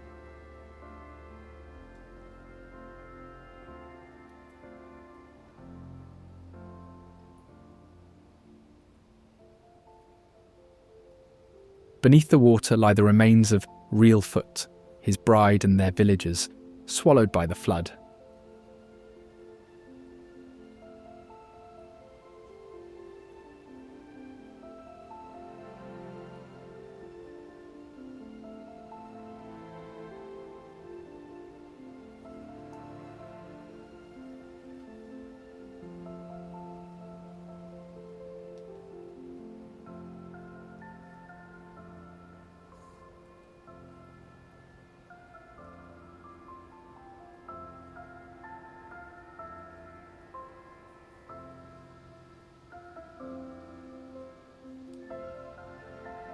From the mysterious waters and towering cypress of Reelfoot Lake State Park emerges the common grackle, a widespread and adaptable bird.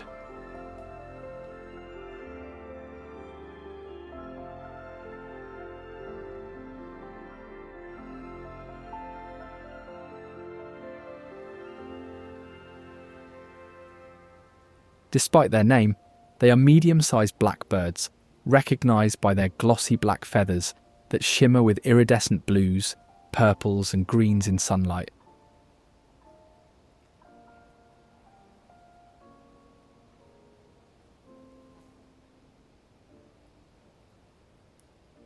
Their long tails and bright yellow eyes give them a distinctive appearance against the lake's backdrop.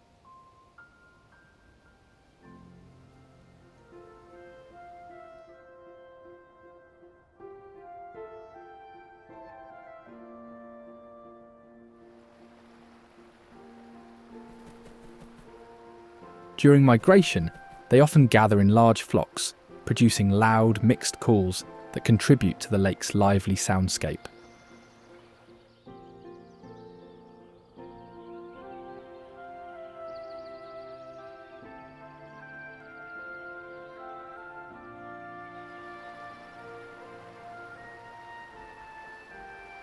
Following the energetic flocks of common grackles, The house finch is a smaller but equally persistent bird that thrives close to human settlements and natural habitat edges alike.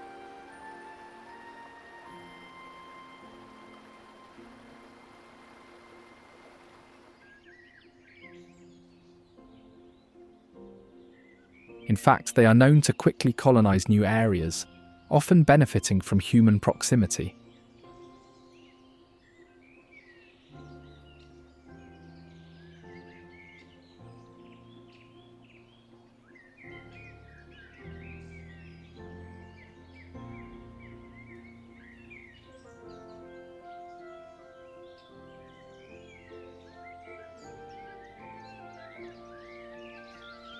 Their thick conical beaks are well suited for cracking seeds, their primary food source, but they also consume berries, buds and small insects.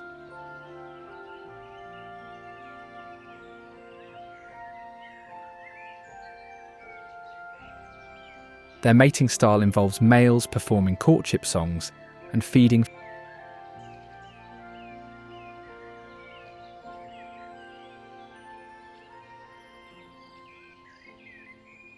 females beak to beak.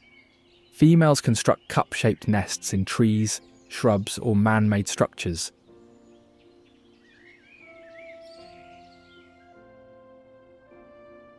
The Bellwitch Cave, located near Adams, Tennessee, lies on the property once owned by the infamous Bell family.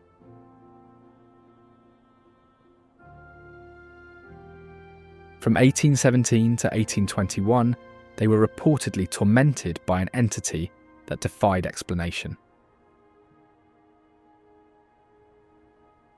The legend began when strange noises became unsettling fixtures in the Bell household, which soon escalated to violent attacks on family members, especially John Bell and his daughter Betsy. Invisible hands pinched, slapped and pulled, and the entity spoke, hurling insults and quoting scripture, as well as revealing knowledge far beyond what any ordinary being could possess. The spirit even reportedly covered John Bell Sr.'s sudden illness, believed by many to be caused by poisoning from the entity itself.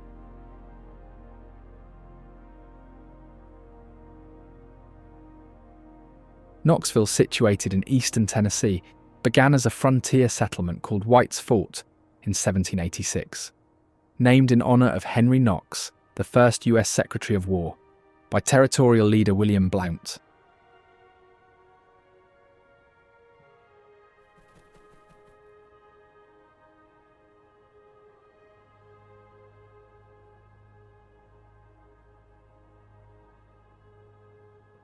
It quickly grew into the first capital of the state, serving as a key gateway for westward expansion and commerce through the Appalachian foothills.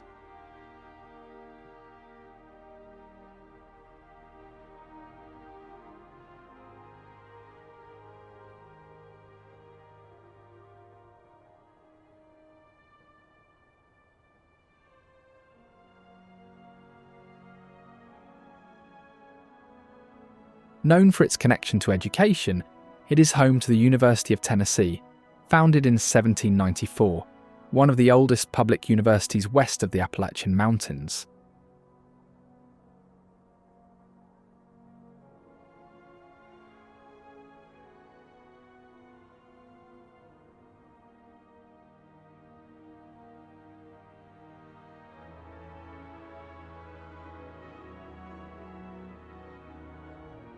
The university was important to the growth of the city's culture and economy, contributing research and hosting a strong sports tradition with its football team, the Volunteers.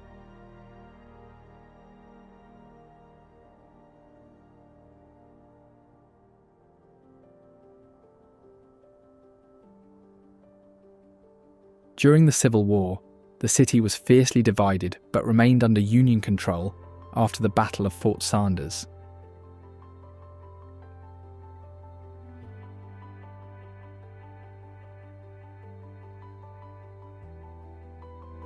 Post-war, the city grew as an industrial and wholesaling hub, earning the nickname the Marble City for the high-quality Tennessee marble, quarried locally and used in buildings across the nation.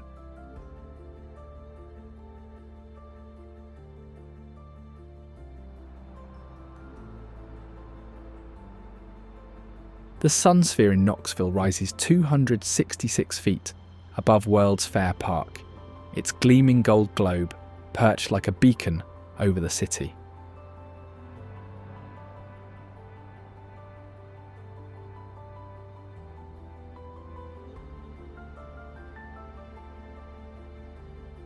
Built for the 1982 World's Fair with the theme Energy Turns the World, the Sun Sphere was designed to symbolise the sun, a universal source of power and life.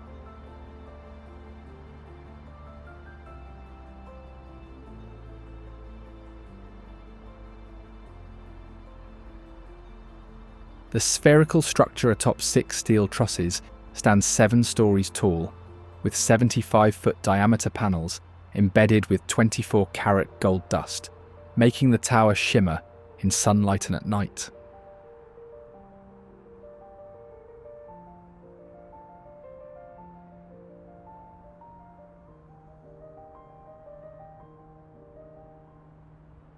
Its story took a curious twist in the mid-1990s when it was humorously nicknamed the Wig Sphere, after a brief period of use as storage for a wig shop.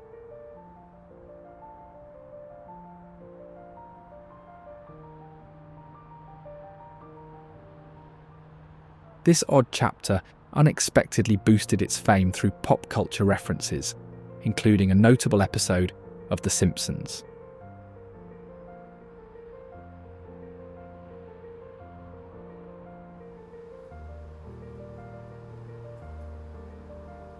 Fort Dickerson Quarry in Knoxville marks an interesting transformation from a Civil War battleground to a modern recreation area.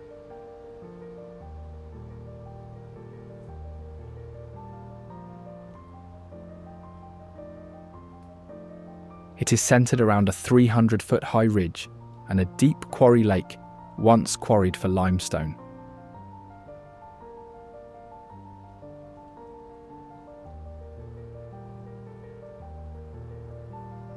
Melton Hill Lake is a reservoir on the Clinch River in eastern Tennessee, created by Melton Hill Dam, a hydroelectric dam constructed between 1960 and 1963.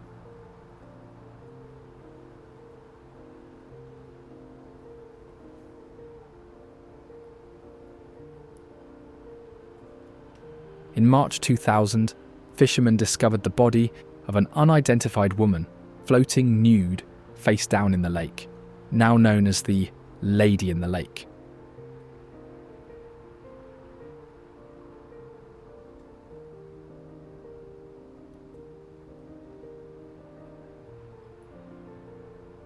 Despite extensive investigations, including forensic reconstructions to identify her, her identity and how she came to be there remain unknown.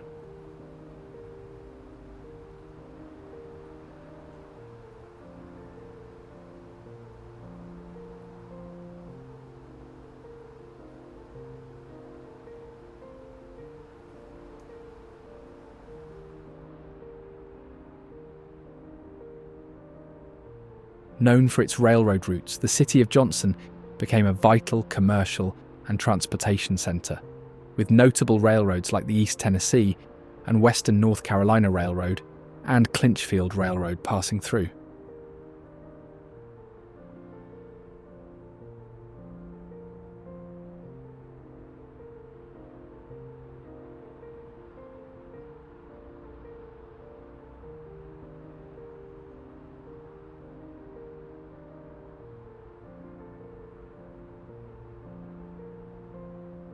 These railroads helped connect the Appalachian region and were feats of engineering for their time.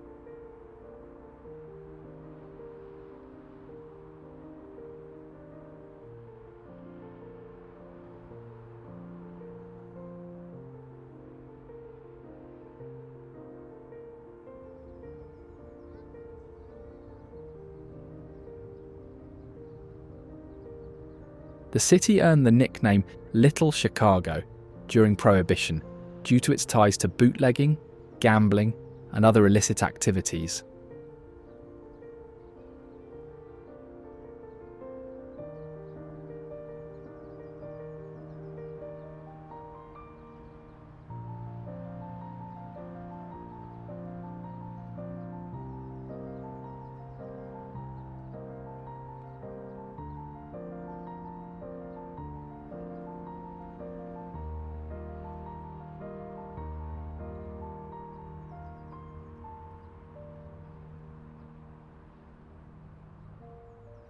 Rumours and local lore say infamous gangster Al Capone had ties to Johnson City, and it is claimed he possibly lived part-time in the Montrose Court apartments.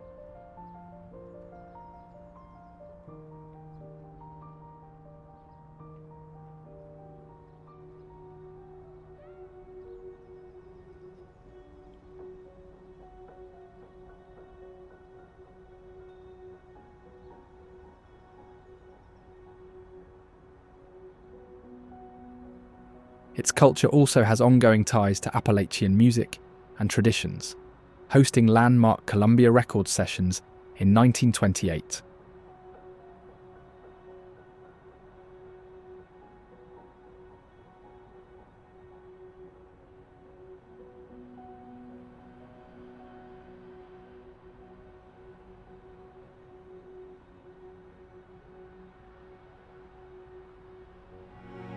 This is known as the Johnson City Sessions, which helped launch national careers in old-time and folk music.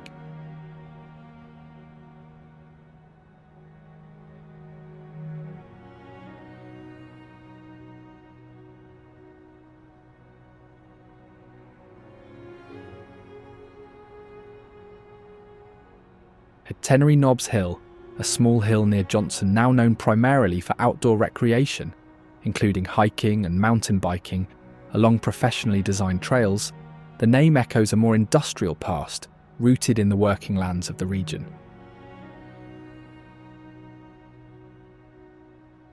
The ridgeline at over 300 feet in elevation provides views of the surrounding hills and the city beyond.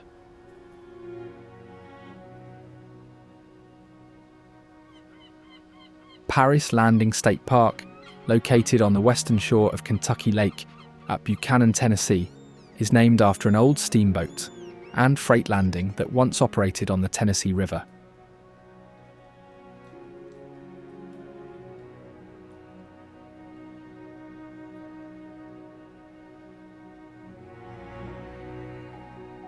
The original Paris Landing lay beneath the waters of Kentucky Lake, formed when the Tennessee River was dammed by the Tennessee Valley Authority in 1944.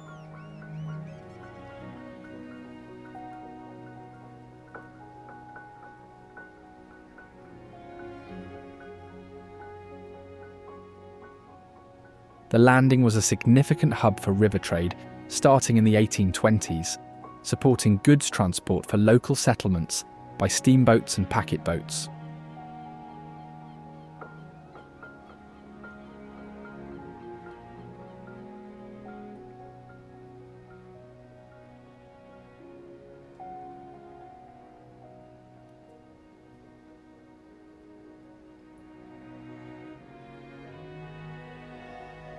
Known today for its water-based recreation, the park's full-service marina attracts fishing tournaments and boating enthusiasts.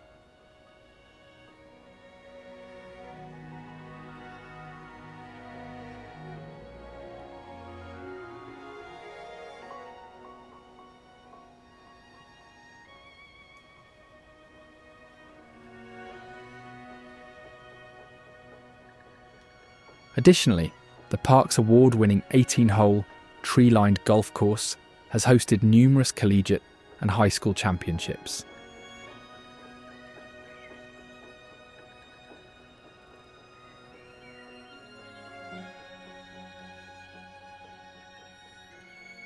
The American goldfinch is a migratory bird that breeds in the northern parts of its range and moves southward in the winter, including into Tennessee.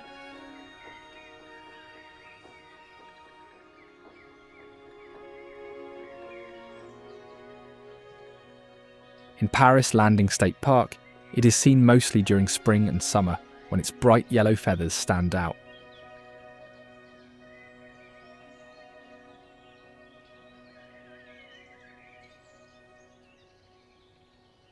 Its adaptation to open fields, weedy areas, and gardens helps it find seeds year-round, its primary food source, especially from plants like sunflowers and asters.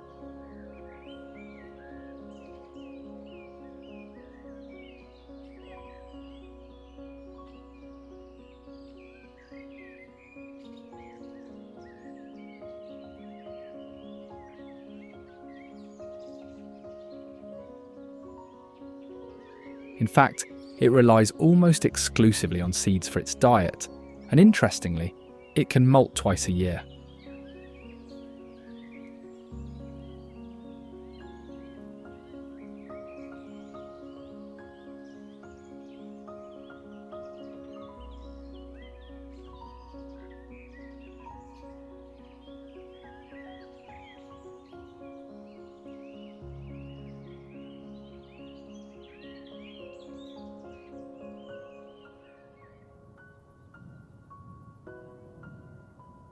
The story of Paris Landing State Park flows naturally into the vastness of the Appalachian Mountains, which form the backdrop to much of the region's landscape.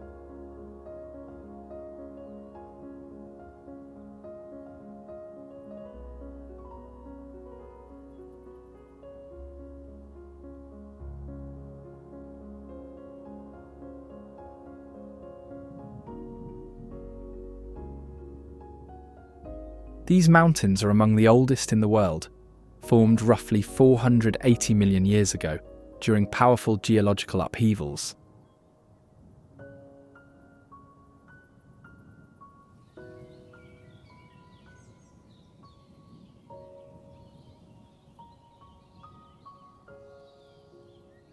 Many strange phenomena have happened in them. Among the most famous are the Brown Mountain Lights, unexplained glowing orbs that have appeared over Brown Mountain for over 2 centuries.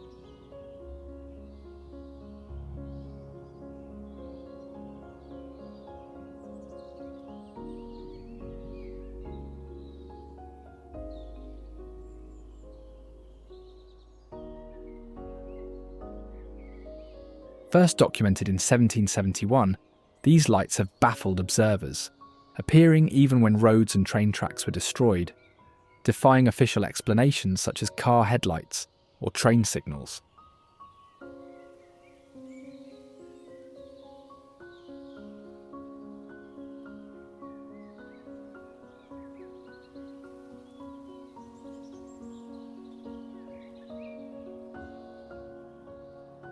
Other eerie folklore involves creatures like the Wampus Cat, a shape-shifting feline spirit rooted in Cherokee stories.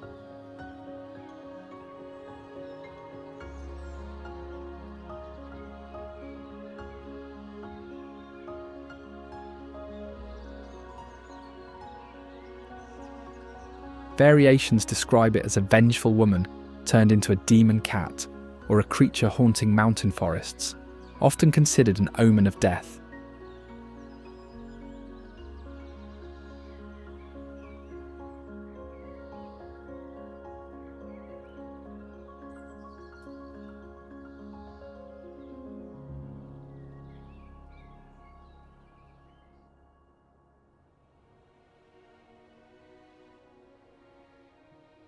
One of the region's most iconic and adaptable inhabitants is the wild turkey, which uses a distinctive strategy of scratching the leaf litter with their strong feet to uncover insects and seeds.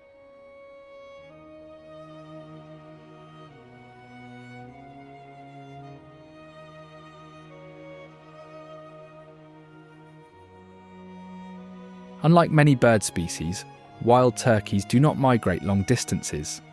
Instead, they tend to stay within home ranges year-round, adjusting their movements locally based on food availability and weather.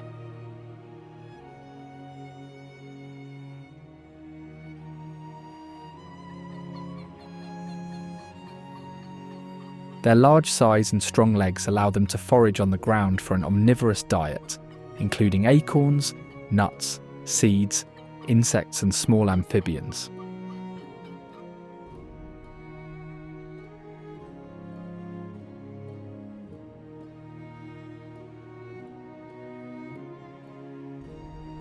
During the mating season, males perform elaborate displays featuring fanned tail feathers, inflated bodies, and distinctive gobbling calls to attract females.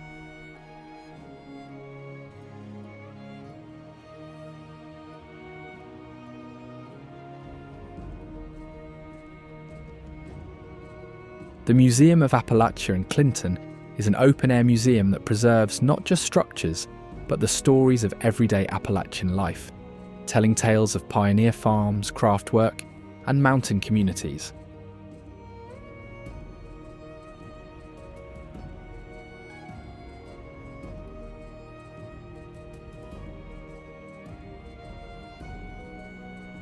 It was founded in the 1960s by John Rice Irwin, who collected historic log cabins, barns, and thousands of artifacts across more than 60 acres.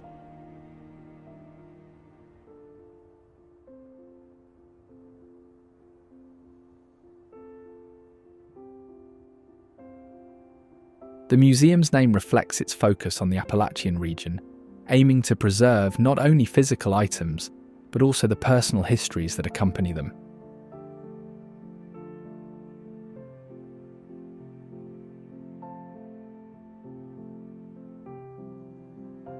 Visitors encounter a recreated pioneer mountain farm village with 35 log structures, including homes, churches, schools, and barns, bringing to life the rural Appalachian experience.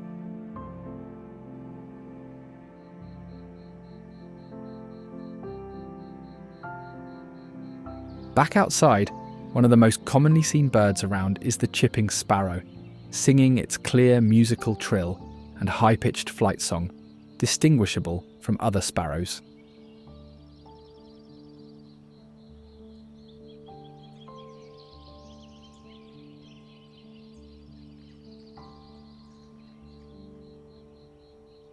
This is included in their mating style as well, as male chipping sparrows use a rapid trill song, often delivered from conspicuous perches to attract females and defend territory.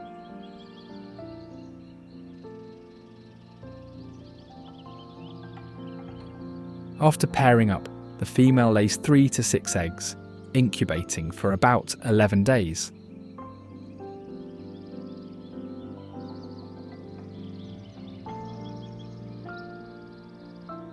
Chicks are fed primarily insects and fledge in 9 to 14 days, becoming independent quickly.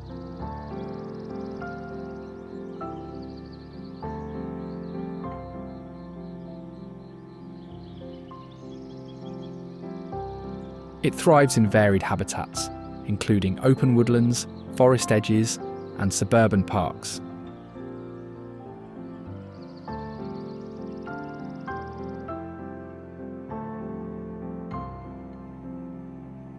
This is the state of Tennessee, a land of hidden wonders and remarkable architectural marvels. Now, if you don't want to miss the most unreal wonders of the Appalachian Mountains, check out this video.